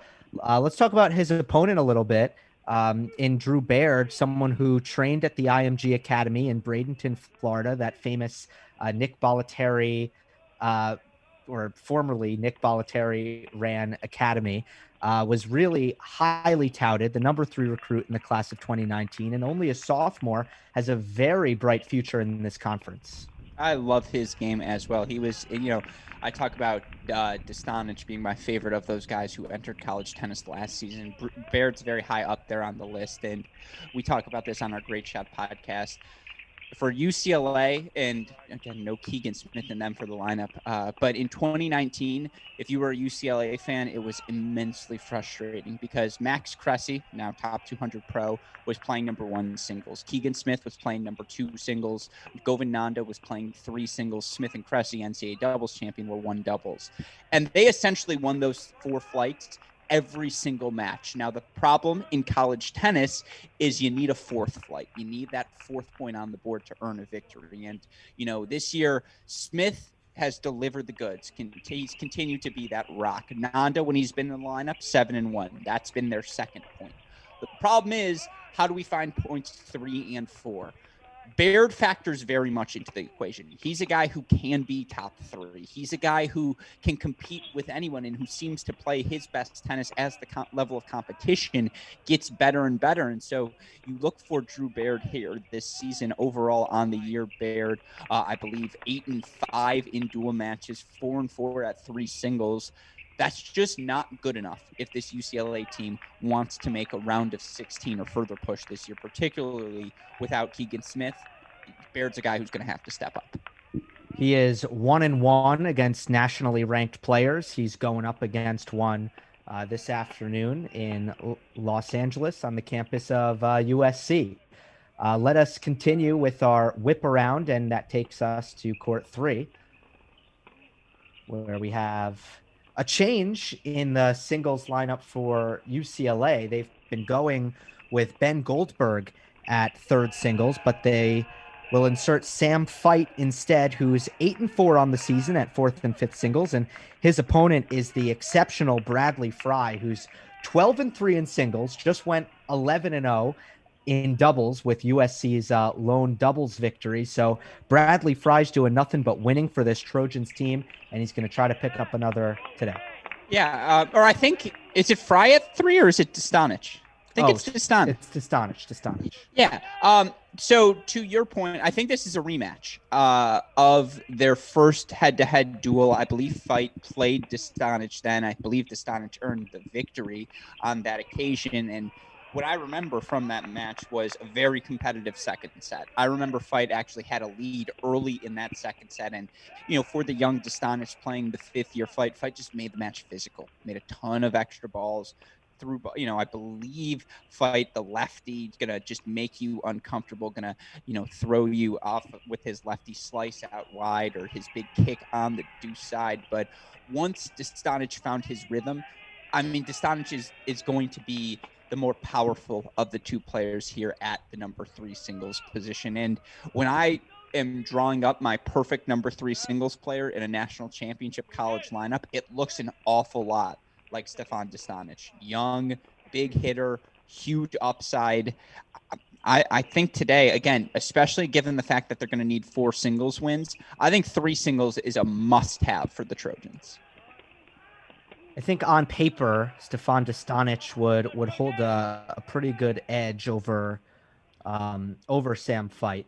Mm-hmm. I'm going to pull up their UTRs now for everyone to know, because I believe by UTR, especially in singles, USC enters as a significant favorite. I'm also curious. I want you to watch Dostanich as well, particularly closely, because when I watch his ball, it rips through the court. His forehand in particular, you see him there, just cross down the line, closes at the net. I'm a fan. Yeah, that point was a great example. It does look like Dostanich has a modern forehand with really good racket head acceleration, very, very heavy. You can see that right away.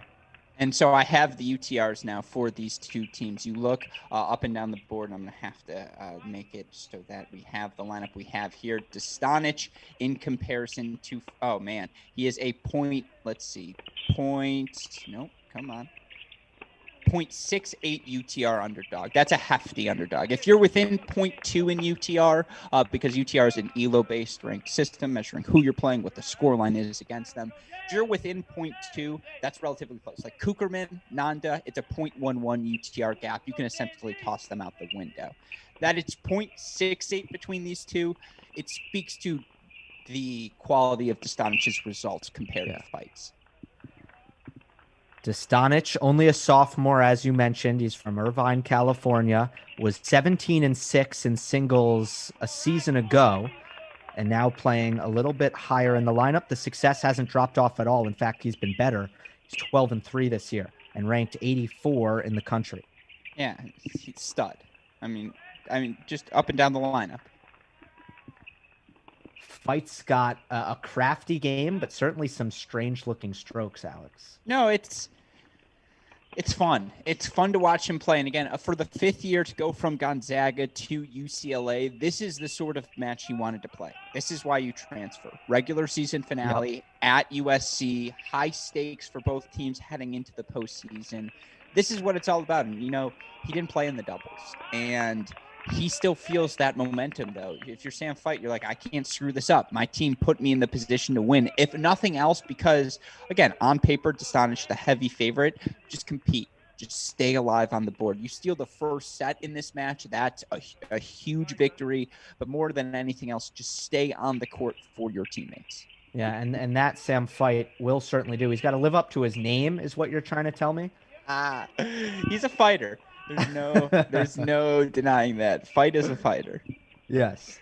Good, it's a really good story, though. I mean, he goes to Gonzaga for his undergrad, but he grew up a UCLA fan. So, he always wanted to end up here, and he worked hard enough in Spokane, Washington to get here. It's a feel-good story. I also love he hasn't hit the same ball in the same direction more than 2 times in a row. You just cannot let Dostanic get set in the center of the court. He's got too much power. He really is going to be able to hit through you if you give him the chance. I look for this match to get physical, and we can stick here through the end of this game if you'd like, Gil, because 30-all. Let's do it. I'm 3-all here in the first set. This is one of those crunch time moments, right? It's not a deuce point, but it essentially is, in no ad scoring, 30-all is essentially your deuce point. It's deuce. It's like, okay, am I going to get the advantage here or not? Because then I get 2 cracks at a game point. Then I can maybe be aggressive with my 30-40 return. Good first serve there from Dostanic to get this point started.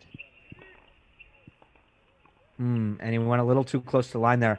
Here's something that I find interesting about this matchup already is Dostanic gives Fight a lot of pace.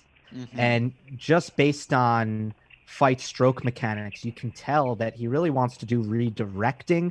He doesn't want to be doing the generation of his own pace. Well, that's why I think we saw the lineup change. I watching this matchup the first time, Fight, for lack of a better term, fought. Like, he really did. And again, this is why I'm so happy we have you here today. I would echo that entirely. Fight's completely fine being like, oh, I get to be 6 feet behind the baseline and moving you corner to corner, and we're playing in the outer thirds. That works for me, Stefan. Like, how much pop do you have? Can you break my rhythm? That's the question. Big deuce point here now for the USC Trojan sophomore.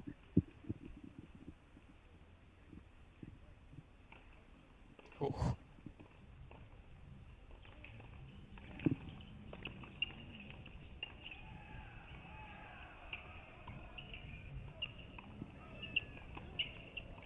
Dostanic with the 1-2 punch at the net, and he escapes, saving 2 break points to remain on serve. Now let's go over to court 4, where for UCLA, we have Ben Goldberg, the redshirt senior, I want to say. Mm-hmm.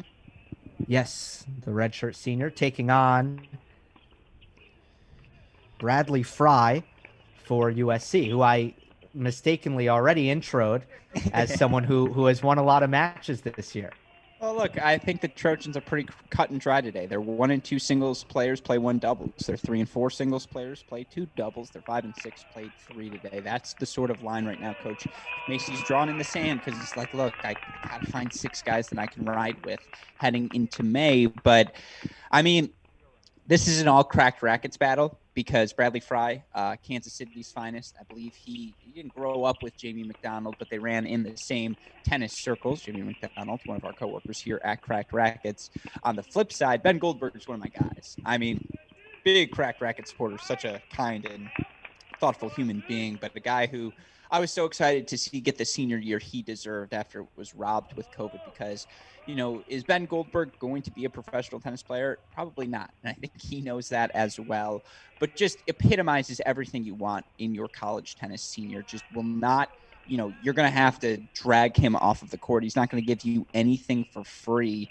And this is a fantastic contrast of styles. I do worry, and you see here early in the scoreline, 5-2 Fry.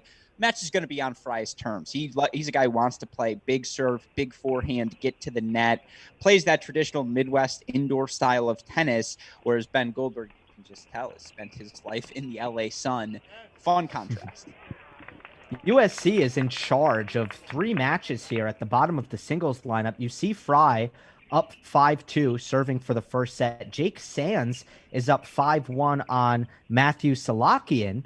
And at sixth singles, Ludwig Westrate is up 5-2 over Roscoe Bellamy. So USC really running away with a couple of first sets at the bottom of the singles. And that's where you feel the absence of number one singles player Keegan Smith, right? Is where you have to push everyone up a spot. For the Trojans, this is who they've ridden with all year. That, without, they're used to not having more bullets now. So even though he's missing today, he's not even missing. He is missing. A fully healthy more bullets would be a top 4 player for the Trojans. But Fry, Westrate, Sands, they're used to doing their thing at the bottom of the lineup. For Fry in particular, for him to be up 5-2 here, that's an electric start. But let's keep in mind, the Trojans dropped that doubles point. They weren't happy about it. They needed to come out strong in first sets. It's not surprising to see that urgency manifest itself at the bottom of the lineup where the talent disparity is greatest. Right. There's a lot of big words for me, Gil. I'm sorry. Well, you get the feeling that if UCLA dropped that doubles point and they were about a centimeter away from doing so, now you'd be kind of panicking a little bit if you're the Bruins. Oh, that's why it was so big for them, because the lack of Keegan Smith. Doubles is so fast. It's one set, no ad scoring. It's 30 minutes. You win, you lose, whatever it is. 30 minutes, done. Singles is when you sink your teeth into the match. That's when teams begin to separate themselves. And UCLA, it's rude to say this. USC didn't need the doubles point. They would have liked to have it. It would have been great for their confidence heading into conference play. They didn't need it to win today's match. UCLA needed it. And now the key for them is you got to cut the bleeding. You cannot let every team's going to make a big push in college tennis. The key is minimizing that push to, 10 minutes max. USC's been on a 20, 30-minute push here to start singles. Yeah. Ben Goldberg has earned himself 2 break points. That's what he does. Looks to serve out the set. He's actually just baiting you. Yeah, he's baiting you. I believe that was a double fault, and the break goes to Goldberg. Let's go now quickly to court 6, where Ludwig Westrate is looking to serve out his first set. He's taking on Roscoe Bellamy, 6'5" junior from Pacific Palisades, California. Listen to these scoreboards, though, across the board right now, Gil. 5-2 Kucherman, 5-3 Riley Smith, 5-3 Dostanich, 5-3 Fry, 5-2 40-15. If we can't, are we on Sands right now? I'm sorry, I missed your. We're on 6. We're on 6 with Westrate. So Westrate's got set point, correct? Yes.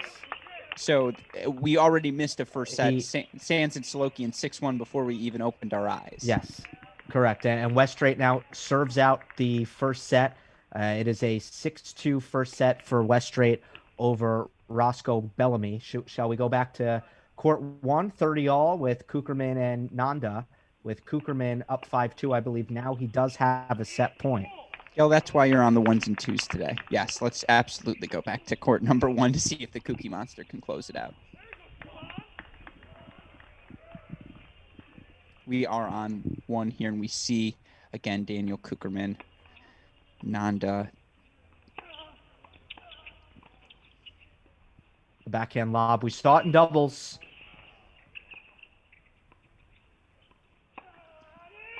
Money.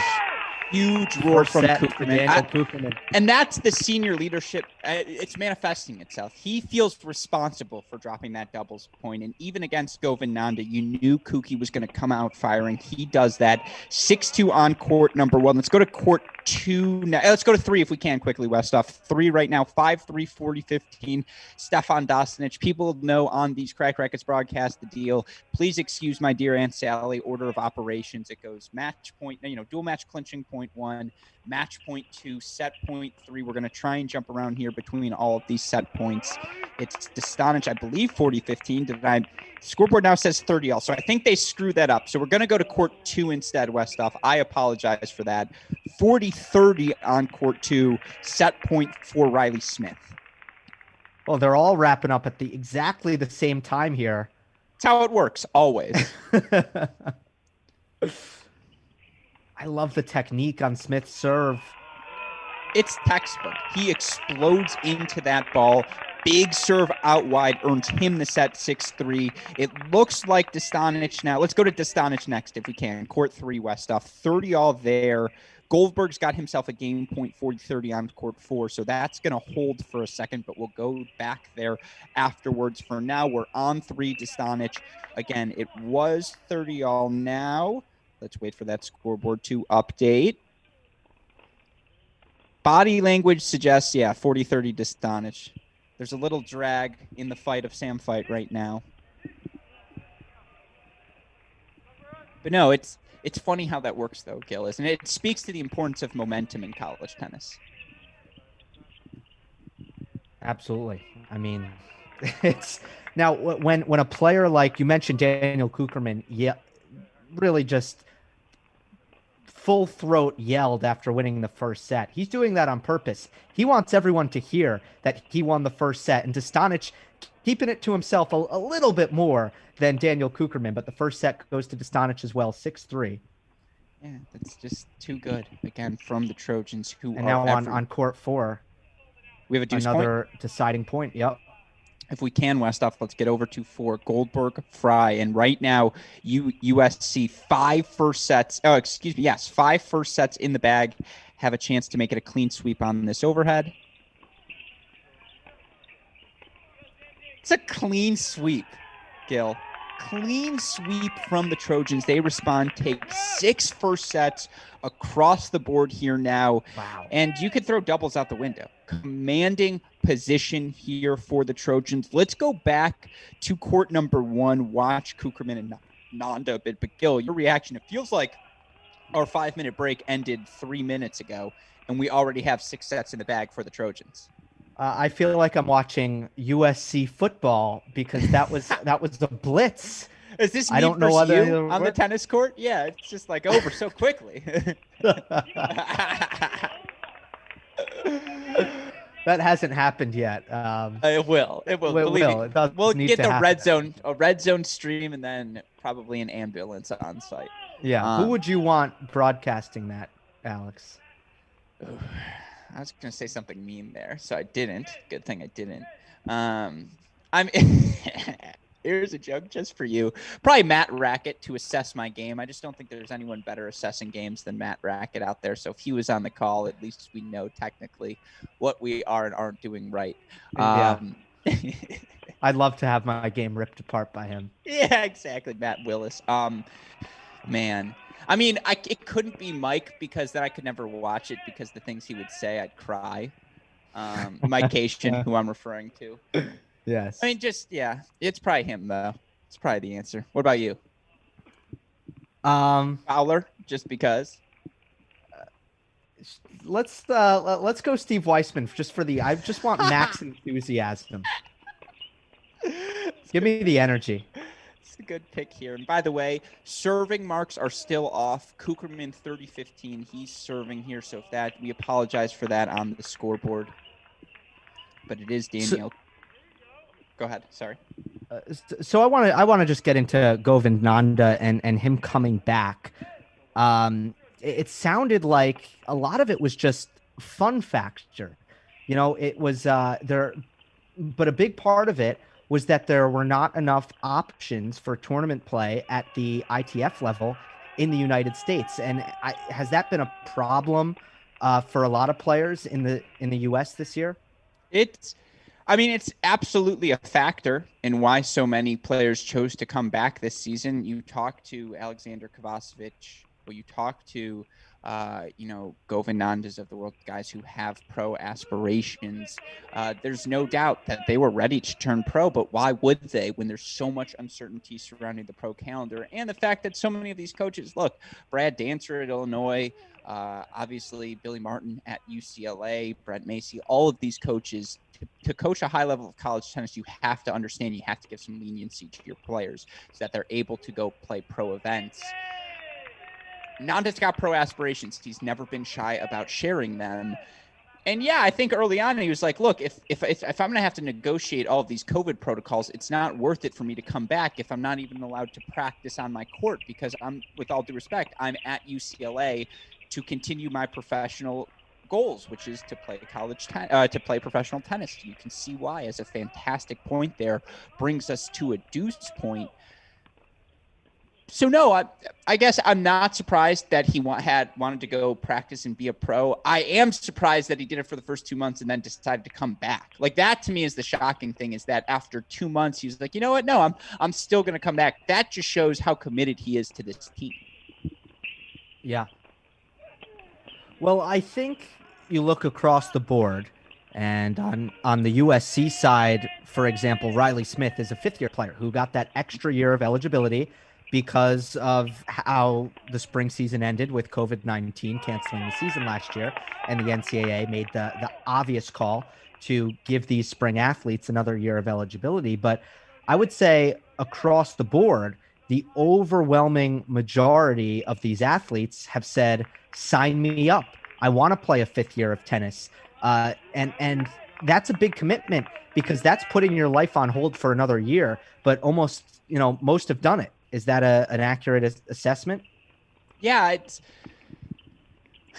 it's such a case by case basis. That's the problem when trying to talk about any of these topics, because every player is different. And like for JJ Wolf, year 3 was the right time for him to leave, because he had lost once during his entire college tennis season. By the way, who was that lost to? Second time we're going to do this. Kucherman lost to him. JJ lost to him. It was a guy by the name of Michigan's Andrew Fenty, which just speaks to Fenty's talent. But like JJ, it took until year 3, but he essentially ripped off an undefeated season. He had won a challenger during the college tennis season. When you're undefeated in college, when you're winning a challenger, you're ready to go. That's the perfect example, right? Where it's just like all signs point towards leaving. Other than that, half of it is taking a chance. Half of it is just putting yourself out there and say, you know what? It's not getting, I've reached the limit of what I can do training wise. Now I just need to put myself out there. But so much of the decision, in my opinion, for the wisest players, the players who find success, it's result oriented. Like if you're making quarterfinals of challengers, you're ready to move beyond the college game. If you're not, you're probably not. But even for a player who wants to be an accountant after school, like Riley, it's still a big commitment to come out and play a fifth year where you thought you were about to graduate and go into the real world. And it's, well, no, actually you're going to go back to college and continue that portion of your life. Well, you guys don't know this, but the reason yesterday's match got delayed is Riley was filing my taxes for me on tax day, future tax. I was like, do you mind? Like, I know that's your thing. He's like, yeah, but we're going to have to delay the match in that case. I was like, believe me, it's worth it.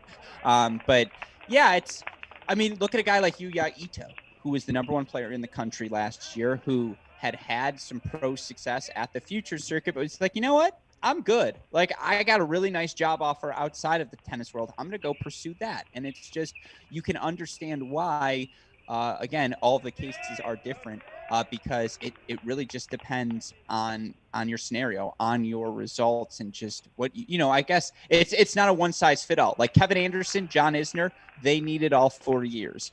Did Stevie Johnson need all 4 years? No, but he wanted them. JJ didn't need all 4 years. Like, everyone's a little bit different, but you can ultimately still Noah Rubin, one and done.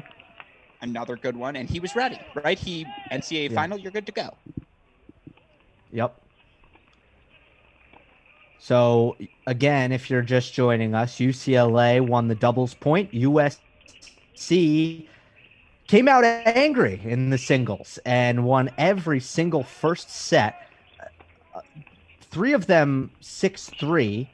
A 6-2 at first singles, the match we're on right now. Jake Sands beat Matthew Salakian in the first set 6-1, and Ludwig Westrate defeated Roscoe Bellamy in the first set 6-2. Shouldn't be using such strong words, defeated, for a first set, but you get the picture. Yeah. USC in charge in the singles. No, it's all USC. And again, up and down the board, 6 first sets. Now, the good news is they're not down, if you're a Bruin fan, you're not down early breaks anywhere lopsided. But here in Kucherman Nanda, now a deuce point for the Kookie Monster. You know where you never want to be? A set and a breakdown to an aggrieved Daniel Kucherman. So let's stick here for the deuce point before we start jumping around again. I believe we're on court #1 right now. Kucherman taking on Nanda. Deuce point coming up. But yeah, it's so interesting to see, and it's funny that Daniel Kucherman, it should be a crime for him to be ranked outside of the top 40. And with that in mind, we get to a tangent I am very much looking forward to bringing to your attention, and that is the ITA rankings. It's the subject. Oh. Well, that's just pretty.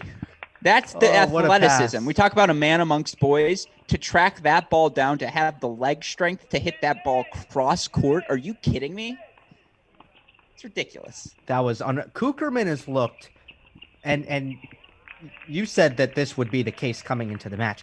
He has looked extremely physical, both from a movement perspective and a weight of shot perspective. He's just the athleticism is on full display. Absolutely. And, I had the opportunity to work with Mike Cation during the National Indoors, and I think the best part of that experience was just getting to work with someone that professional, obviously that exceptional at their job, and getting to absorb all of it. But of course, I would throw all of my takes at him because I'm just trying to absorb every little thing that I can. And one of the things I said to him was, I'm telling you, Mike, I know I get excited, but will you just watch Kucherman with the perspective of how would this guy compete as a pro? Because I think he's got it. And Mike, and a lot of the time, Mike, who also is just giving me a hard time, is like, Alex, you're wrong. Alex, you're wrong. You're crazy. Stop getting too excited. Relax. That's his favorite word to say to me because he knows it gets under my skin. And midway or after USC played their match, and there was a little bit of a lull in the action while we were waiting for some of the singles courts to continue to unwind, he goes, Alex, you were right. That guy's going to be a pro. That guy he has it all. That speed, that physicality, that's what a professional looks like. That you either got it or you don't. He's got it. And you can't teach that. Mm-hmm. He's already had some Govan's pretty solid off both wings. It's just, I would say, but doesn't he look? Yeah, the problem is Kuki does everything just a little bit better, right? Right, and Govind is a player who I was watching highlights again when he played JJ Wolf. It was kind of a similar dynamic. Such a well-rounded, solid in every area tennis player, but there are some opponents who just hit a bigger ball than him. That's exactly it. It's just look how well he's moving the ball here. He's keeping Kucherman in the outer thirds. The problem is when Kucherman hits that explosive shot, Nanza's just not quite there yet with his first step. It's very good, but it's not, dealing with the professional pace and heaviness of the Kucherman ball. And we see here Kucherman holding to consolidate the break, take a 6-2-3 love lead. With that in mind, let's jump around a little bit. And now, unfortunately, if you're a Bruin fan, we do see a couple of break leads emerge for the Trojans. Riley Smith on 2, Bradley Fry on 4. Let's go to Weststraight on 6. I feel like we haven't hung out much at the bottom of the lineup yet today. And Ludwig Weststraight is one of those guys who could be a swing player for the Trojans come NCAAs. Now, on court 6, he is up 6-2-2-1 over Roscoe Bellamy, who's jumping into that number 6 singles spot today. But for Weststraight, you look on the season, Gil, he's a guy who overall on the year, 20-4 overall, 18-4 in this dual match season. But is a guy who it feels like he's always playing a tough match. It's always a third set for him in his 2 battles against UCLA this season. Weststraight was a 3-set winner against Bellamy, 6-love in the third. Also a straight set win over Eric Kahn at 6. I want you to watch him play a little bit because he is sort of your textbook 6 singles player, just really proficient side to side, good off of both wings, hits a good, not overwhelming ball. I've been surprised that it just feels like a lot of close matches he's come up a little bit short. And that's a freshman right? I guess. Right, for sure. And coming from the Netherlands as a 5-time national champion there, but I think people come overseas and at the college tennis level, and maybe there's some kind of expectation that it's going to be a level below what they saw at juniors, and then they find out it isn't. Mm-hmm. And I think that's sometimes a bit of a shock to the system. Although, he's fared decently well. What kind of sticks out to me is just how many duels he's finished. Yes. And does that mean he's playing super fast? I mean, that's the only explanation I can think of, because he's 18-4. That's more finished matches than anyone. Well, to get even more granular, because and shout out to all of these teams and the SID sports information directors. I know you have worked very closely with the Syracuse SIDs throughout your time, so I don't need to tell you about that appreciation. I think that speaks to the fact that when Ludwig Westrate beats someone, he beats them badly. And usually that means when he's winning, the team's winning. But you look at their 6 losses this year. One of them was to TCU. That's a match Westrate lost 3-3. One of their losses was at Arizona. That's a match he loses 6-4 in the third. They lost to Stanford. That's the match, last weekend. He lost 7-5 in the third. Feels like when the team is winning big, he's winning, right? And it's fine. But when the team is losing these close matches, it's often come down to him. And unfortunately, he just hasn't quite been able to get over the hump. And so that would be my theory. When he he beats everyone he's supposed to beat. But thus far, a lot of matches have come down to him. And unfortunately, that's the issue. He's just come up a little short. Right. Well, a game point for him here. For a strong first set. Roscoe Bellamy is one of those players normally wouldn't be in the singles lineup for the Bruins. He's the player who steps into the 6th position because of Keegan Smith's absence. And he is not your traditional 6. You can tell just on this side, and I love these near side cameras because that forehand is just exploding off of his racket. Great job by Westrate playing defense, and he gets the hold. Bellamy comes from a split home, Alex, tennis royalty I in LA. Tennis royalty in LA.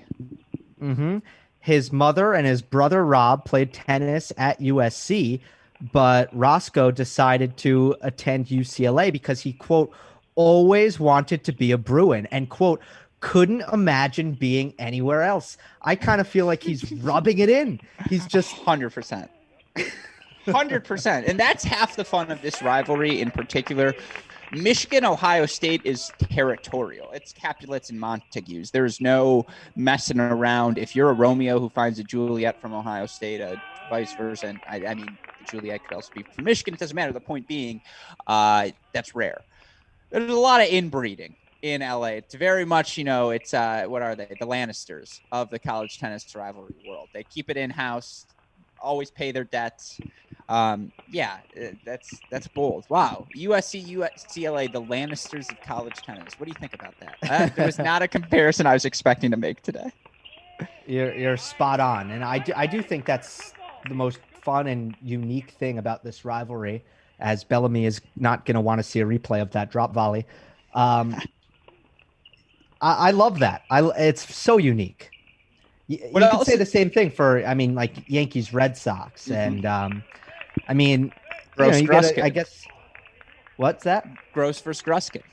Gross versus Gruskin, right? There's no Gross supporters and Gruskin supporters in the same. Yeah, there's no crossovers. No. Except for Steve Weissman. He might be the only one. But I'm looking up and down the board here right now as we're laughing, and we're going to stick here through the end of this game as Westrate now has a chance to really, put his foot on this match, take a 6-2, 4-1 double break lead. But this isn't the only court where the Trojans have seen themselves open up big gaps. Kucherman, 6-2, 4-love on 1. Riley Smith, 6-3, 4-2 on number 2. And it's just, fries up a break 3-1. And so there's your 4 right there. 1, 2, 4, and 6. Meanwhile, Solokian, Sands, they're grinding on court number 5. Dostanic fight in the midst of a deuce point, but it's been all Trojans here in singles. The Kucherman score stands out for me as a result that could get a lot of people's attention around the country when it comes to Kucherman's postseason aspirations and the individual championships. We've mentioned that he's been down a little bit. This would be kind of a result that I think a lot of people would notice and think, is the former number 1 back? Is he rounding into form in a big way? Yeah, it would be nice, wouldn't it? I mean, certainly, I know he took that loss to Geller very, very personally last weekend, and that he felt he let the team down, and so One can only hope if you're a USC fan, if Kucherman's playing his best, with the depth you have in this lineup, Fry's been awfully good at number 4. You kind of like him against anyone they play. And then, Dostanic at 3 as well with the doubles point they have. It would be awfully dangerous for other opponents if he is back in full form. But again, we see West straight here with the break.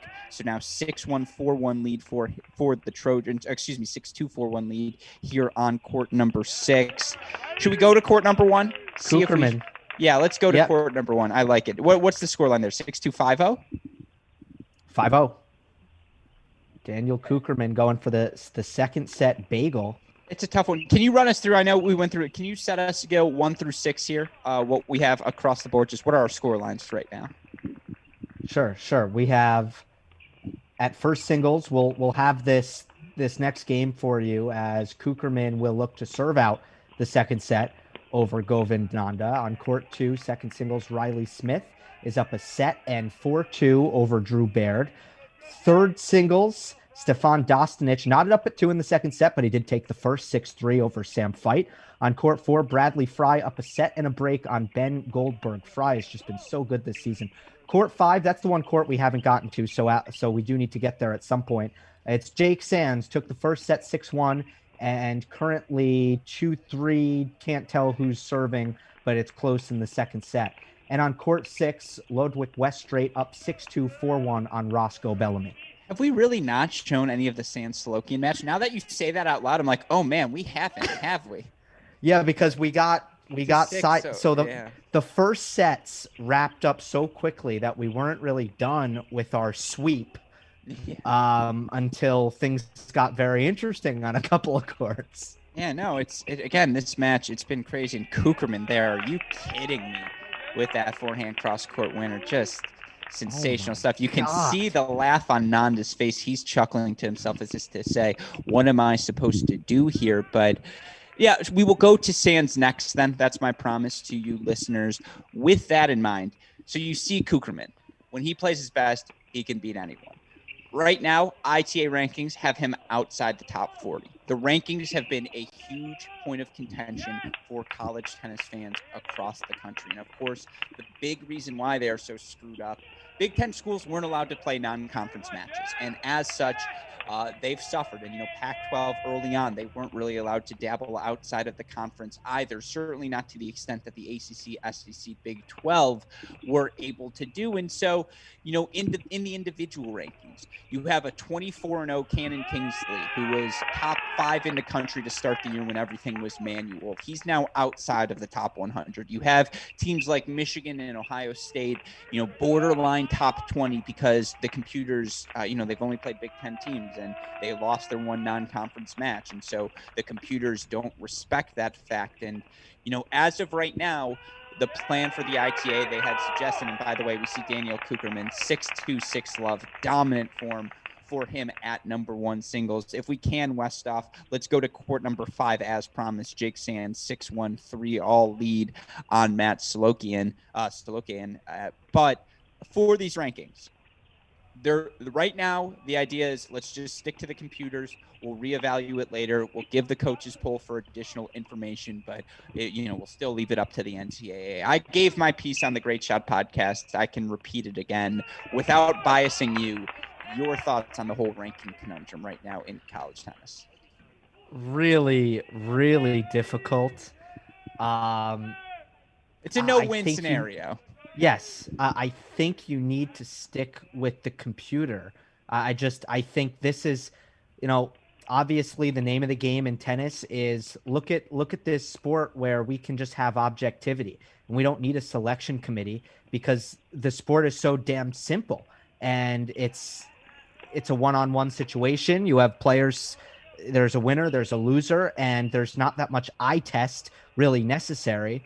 And that's why you have college coaches recruiting players that they've never seen play in this sport. 100%. I don't think you can stray away from that. It's unfortunate the algorithm has gotten so wonky and that it's not as effective this year, but I just don't think you can. I think you have to stick it through.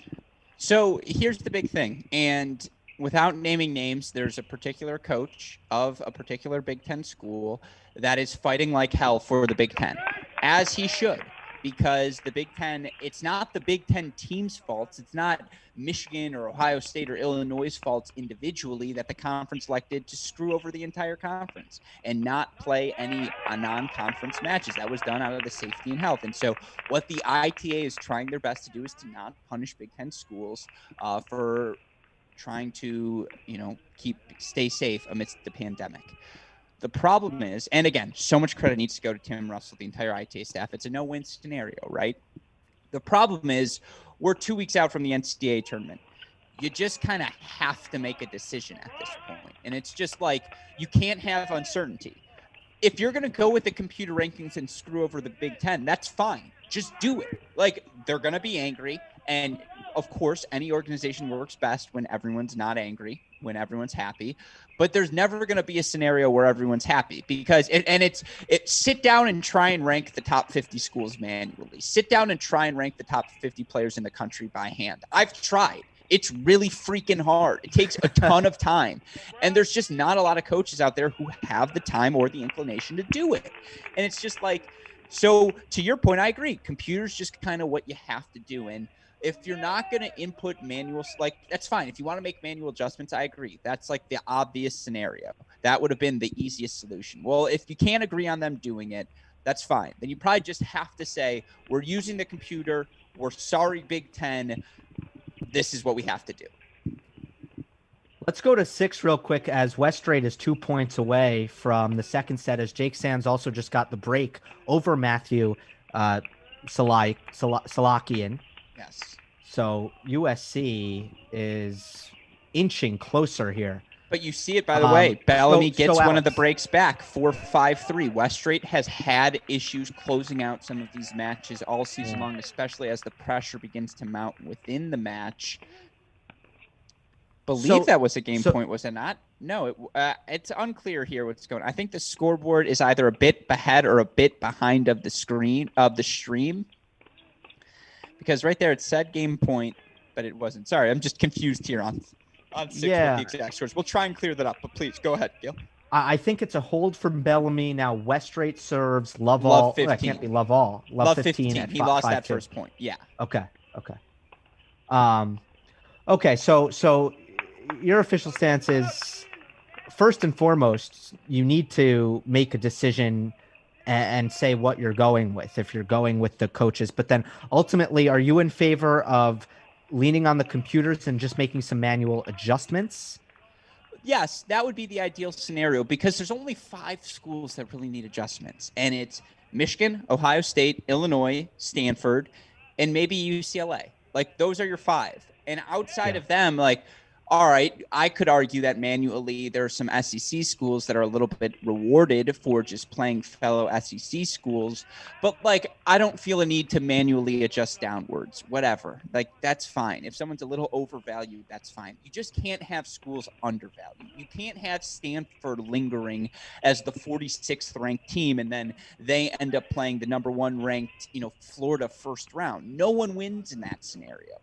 So, like, it's really manual adjustments for 5 teams. I do agree with you. My position is, yes, use the computer for the majority, then manually adjust the obvious ones, because the adjustments that need to be made are pretty obvious. The problem is, the second you bring manual adjustments into the equation, then you say, well, if you're going to manually adjust them, I think South Carolina should be 12, not 14. And it's like, that's a random example. It's just, you open up Pandora's box. That's where things get tough. That's why they're trying to avoid it.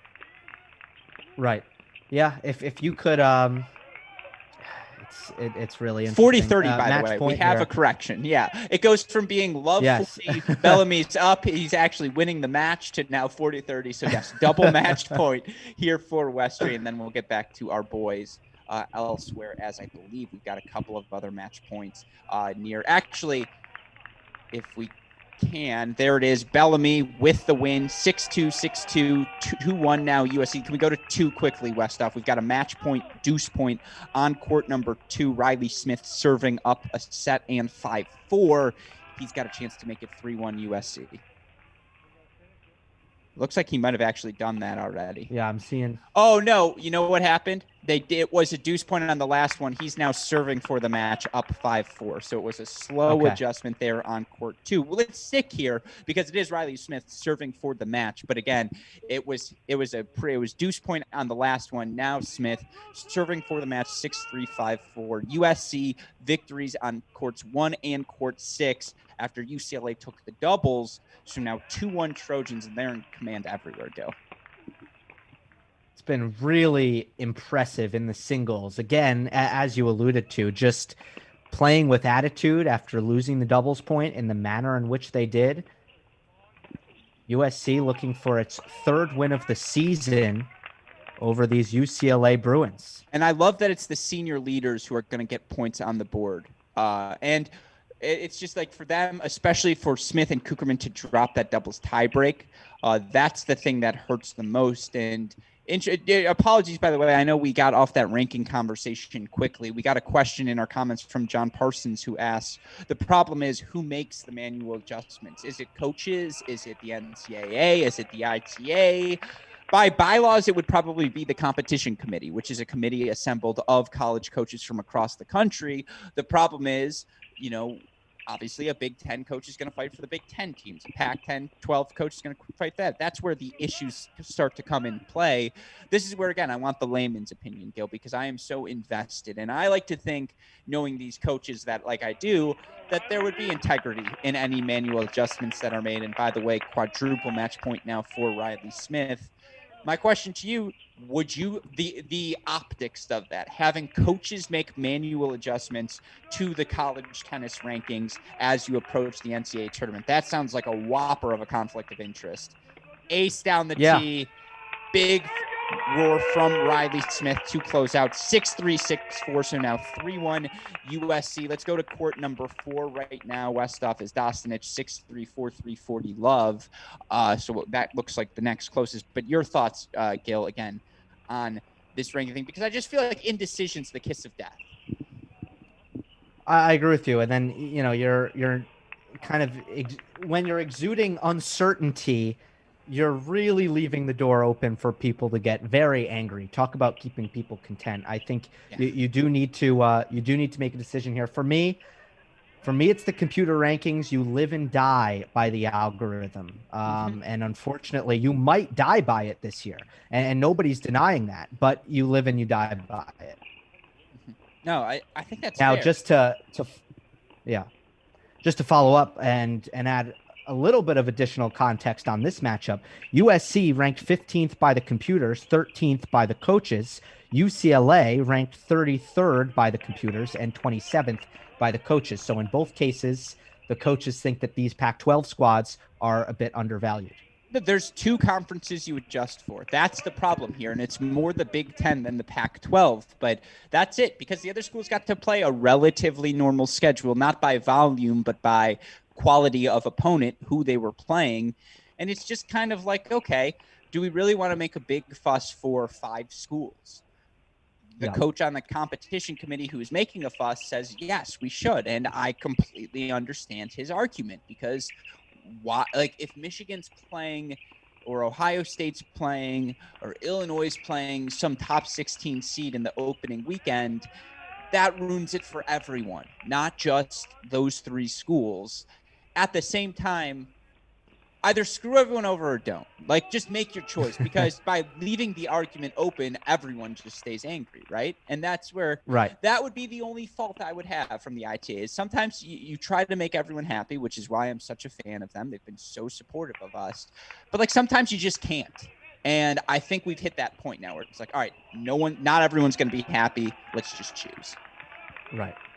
That was big, by the way, for Fight if he wants any chance at winning this match. Those were 2 virtual match points, 2 break points there, but instead the advantage stays at 1 break for Stefan Dostanic. Yeah, and let's go to court number 5 if we can, Westhoff. It's been all Trojans, obviously, up and down the board, but we haven't spent enough time. And if you can introduce Jake Sands and Matt Solokian to us, because we haven't introduced him, Solokian, to our fans. But Solokian now up 5-4 in the second set. And we know momentum shifts happen in bunches. Let's just say and they're going to have to sweep the board remaining. But let's just say Salakian manages to take this second set. Goldberg managed to hold for 4-all. Fight is going to fight. He keeps it a 1-break deficit. Things get interesting fast if you're UCLA here, and we've seen the Trojans blow some leads already this season. Yeah, you have to hope for UCLA that you get a little bit of help. I think that they'll need it, especially from Dostanic, but it is competitive on a couple of these other courts. And we have on the far side here, Matthew Salakian, who is a 6'1" lefty junior from Glendale, California. This Laurel Springs High School, absolute powerhouse. So many players. They would be the number one, probably number 6 team in the country in college. That's absurd. Just for that to be the case in any sport is absurd. Yeah, it's the virtual school. That's half the fun, right? It's like we're not actually going to classes. So what if they were like, we're decided, they like look across the country and they're like, we're going to play tennis in California. We're going to play football in Texas. And we're just going to win all the big state championships. Yes.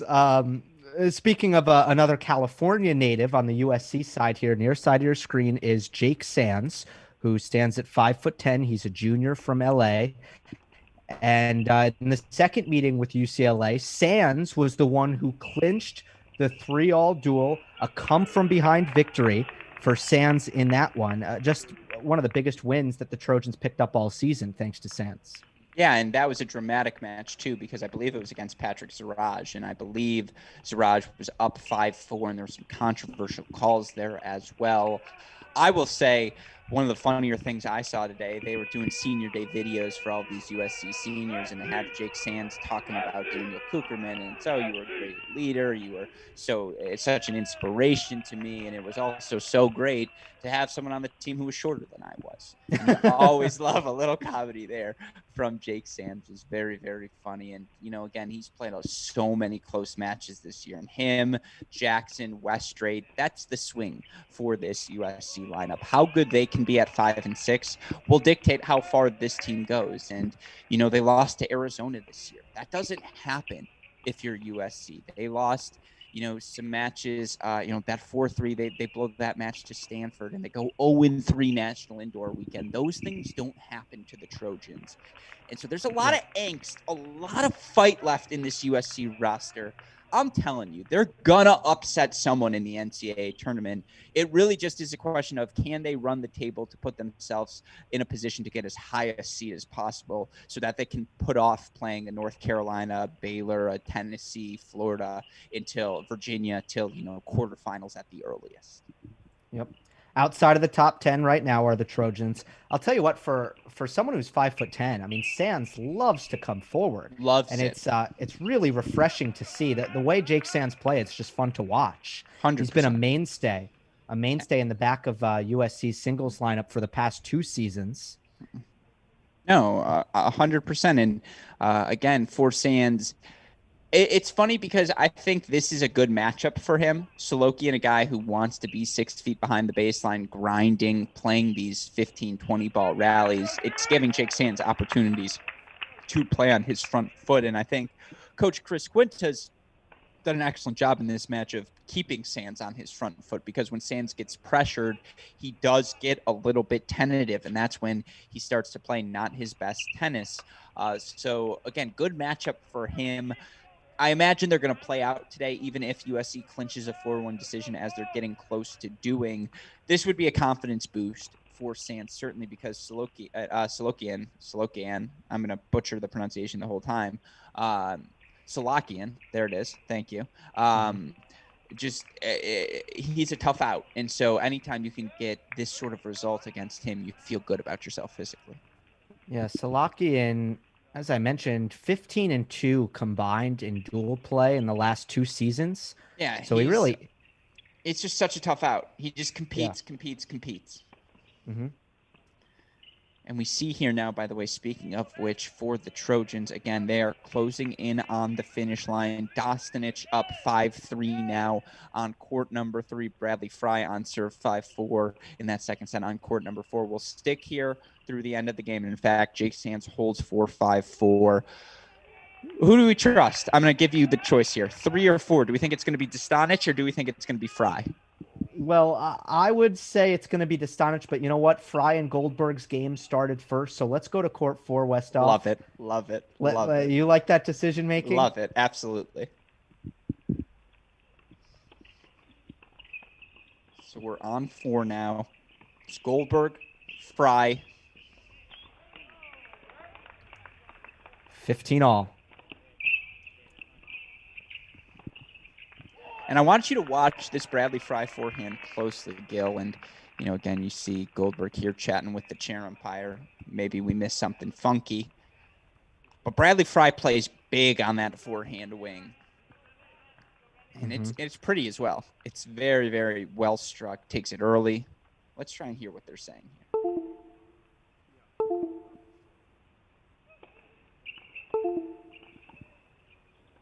I didn't get anything, did you? I think Ben said, I hope Gil and Alex are liking this.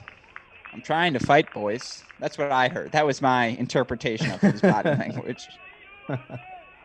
Let's see. Dostanic. Yeah, it looks like fight 30 love on court 3. So we'll keep an eye on 3. But again, 15 all here in the service game of UCLA's Ben Goldberg.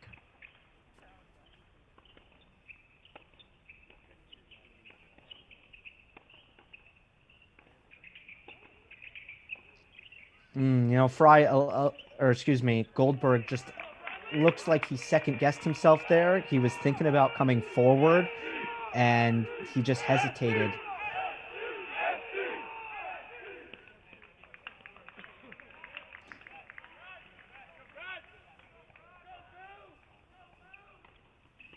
I love Fry's game. It's really clean. Just a beautiful ball striker. You see him work that chip and charge. Slice gets deep on the forehand of Goldberg. Triple match point. Now, are you a fan of the slow clap, Gil? I like the slow clap. I am a must-have slow clap, so I believe you can hear it in the background there.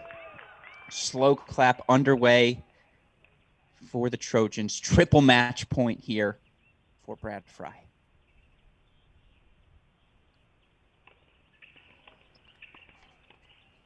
It's long, and for the first time since 2015, USC has swept the series against UCLA. What a result. 4-1 the score now. What a result for the Trojans today, Gil. And after the dramatic fashion in which they dropped that doubles point, 3 match points at number 1 doubles, Kucherman and Smith, number 5 team in the country. You like them in that scenario 9 out of 10 times. UCLA is able to take that, but I would say from start to finish, scoreboard doesn't lie. Was entirely Trojans, Gil. Yeah, this was a doubles point away from feeling like a real. It's already a statement win. Don't get me wrong, but we would be calling this. We'd be throwing words out like a blowout and things like that. if the doubles point had not gone UCLA's way. You really feel like Keegan Smith was missed dearly on the Bruins side of things, and that's what it would have taken for this to be a more competitive match than it was. Yeah, and to be clear, for this UCLA team, it's not for them to take the doubles point. There is a silver lining to today's match. You didn't have Keegan Smith at the top of your lineup, and so that adjustment's going to take time for everyone else stepping up into their new role. But you found doubles pairings that seemed to work. And these doubles teams looked really good today. And look, I think part of it comes down to the rivalry. The Trojans dropped doubles on their home courts. They were going to come out roaring in singles no matter what. But that's not going to be the scenario for every match UCLA plays the rest of the way. And I think you look at this UCLA team, they're dangerous heading into the Pac-12 conference. Because I want to hear your thoughts on this USC team, their performance today. But let's start with UCLA. They take doubles. They're without Keegan Smith. They drop 4-1. They drop every set they play in singles thus far today. And it looks like they're going to try and play to completion, although we're going to wrap our broadcast here now that they've got the clinch. But just for this UCLA team, any silver linings for them today? What do you look at when you look at this performance? Yeah, I think that you get a really good doubles performance, obviously, out of the top spot. Now, Govind Nanda and Drew Baird, if they need to play moving forward, they will be really confident against anyone, and that is anyone. So that's the biggest silver lining. Ultimately, I think there were some tough matchups here with Nanda running into someone in Kucherman who is a little bit physical for him. Drew Baird, a one-handed backhand coming up against a bomb of a serve, one of the best kick serves out wide in college tennis. I think a difficult matchup there. Fight is out there. Is he still fighting? He is. I think he might have actually even gotten the break back in. He's got triple break point right now to get us back even 5-all in that second set. So yeah, he's still out there doing his thing. Right. So that's a matchup that we pinpointed was a good one for UCLA relative to their levels, and it's played out that way. Bradley Fry is a better fourth singles player than USC can put out there. So that's just not a spot in the lineup that's going to be easy. And then outside of that, I was very impressed. I want to highlight for USC just how good Lodwick Westrate was in this match. I think out of all of USC's singles performance outside of Daniel Kucherman, of course, Westrate takes the cake for being the most impressive. I think that's a good call, and he's such a swing player for them because on paper, Ludwig Westrate could be the best singles player in the country. He's got that sort of talent, perhaps outside of anyone playing in Baylor, just their 4-5-6 ridiculous. But I mean, yeah, Westrate's in that conversation. Depth was supposed to be the thing for these Trojans coming into the season, that they haven't been rocks at the bottom of the lineup, that, Sands, Jackson, Westrate have all struggled a little bit. That's part of why, again, they've dropped 5-4-3 matches this season, but certainly for the Trojans, huge confidence boost heading into the postseason now. 4-1 victory to wrap up their regular season play. And as you mentioned, 3-0 sweep of UCLA. That's not something that's happened since that 2015 season. Again, your final thoughts on this match day, your final thoughts on just, a fun afternoon of college tennis. Yeah, I had a blast. That's the first bullet point here. But yeah, I'm really interested in what Daniel Kucherman does here on the individual level after we're through with the team stuff. I want to know if in his last season, and can he come back? Is there any chance he comes back?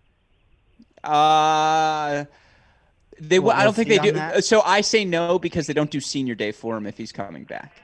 Okay. Fair. So okay, maybe there's a chance, but we can assume that he's not.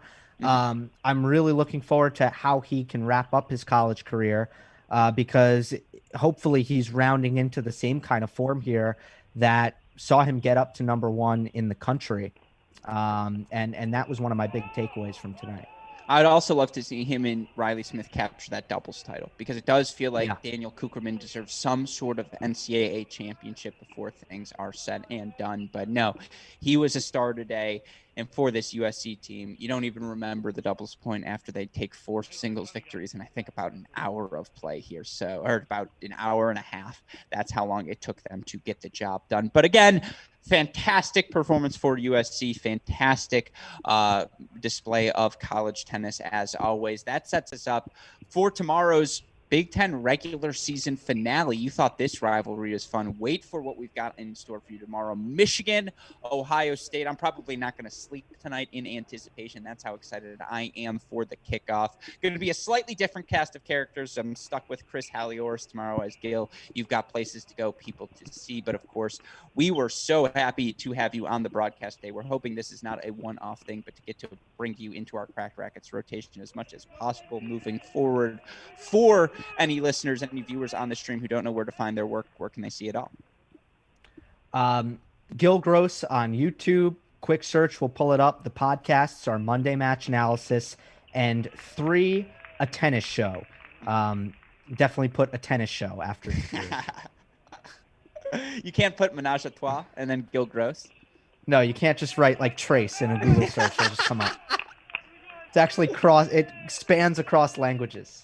That's good. No, of course. Well, again, Gil, you are always welcomed here, and we are so grateful for your continued support. We are always grateful for the work of our super producer, Daniel Westoff, as well on the 1s and 2s here, and makes it possible for us to do things like this on a Saturday afternoon. So with all of that in mind, again, we will be back here tomorrow morning, 11:45 kickoff for our coverage of Michigan, Ohio State. We've also got UCF Memphis in the mix. UCF, a top 10 team, sneakily as well. So excited to get a little red zone action going there. But with that in mind, for my wonderful co-host today, Gil Gross, our super producer, Daniel Westoff, our fantastic teams over at USC and UCLA, and shout out to, again, both of those athletic departments for allowing us to broadcast their matches this weekend. With all of those people said, I'm your host, Alex Gruskin. You've been watching our Cracked Racquets Red Zone broadcast coverage. USC 4-1 victory today over the UCLA Bruins. We'll see you all tomorrow morning. Thanks, everyone.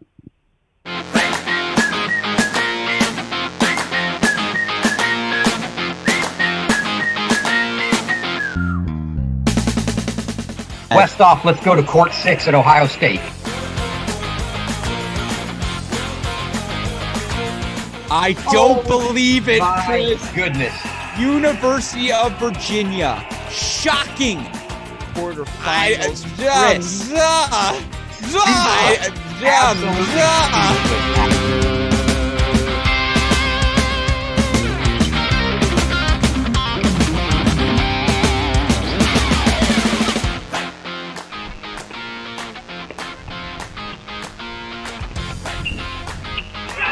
Unbelievable hands from Matt Solokian. Why are you playing one up, one back when you can do that, Matty? Tune in to Crack Rackets in the Red Zone. You might get some sneak preview.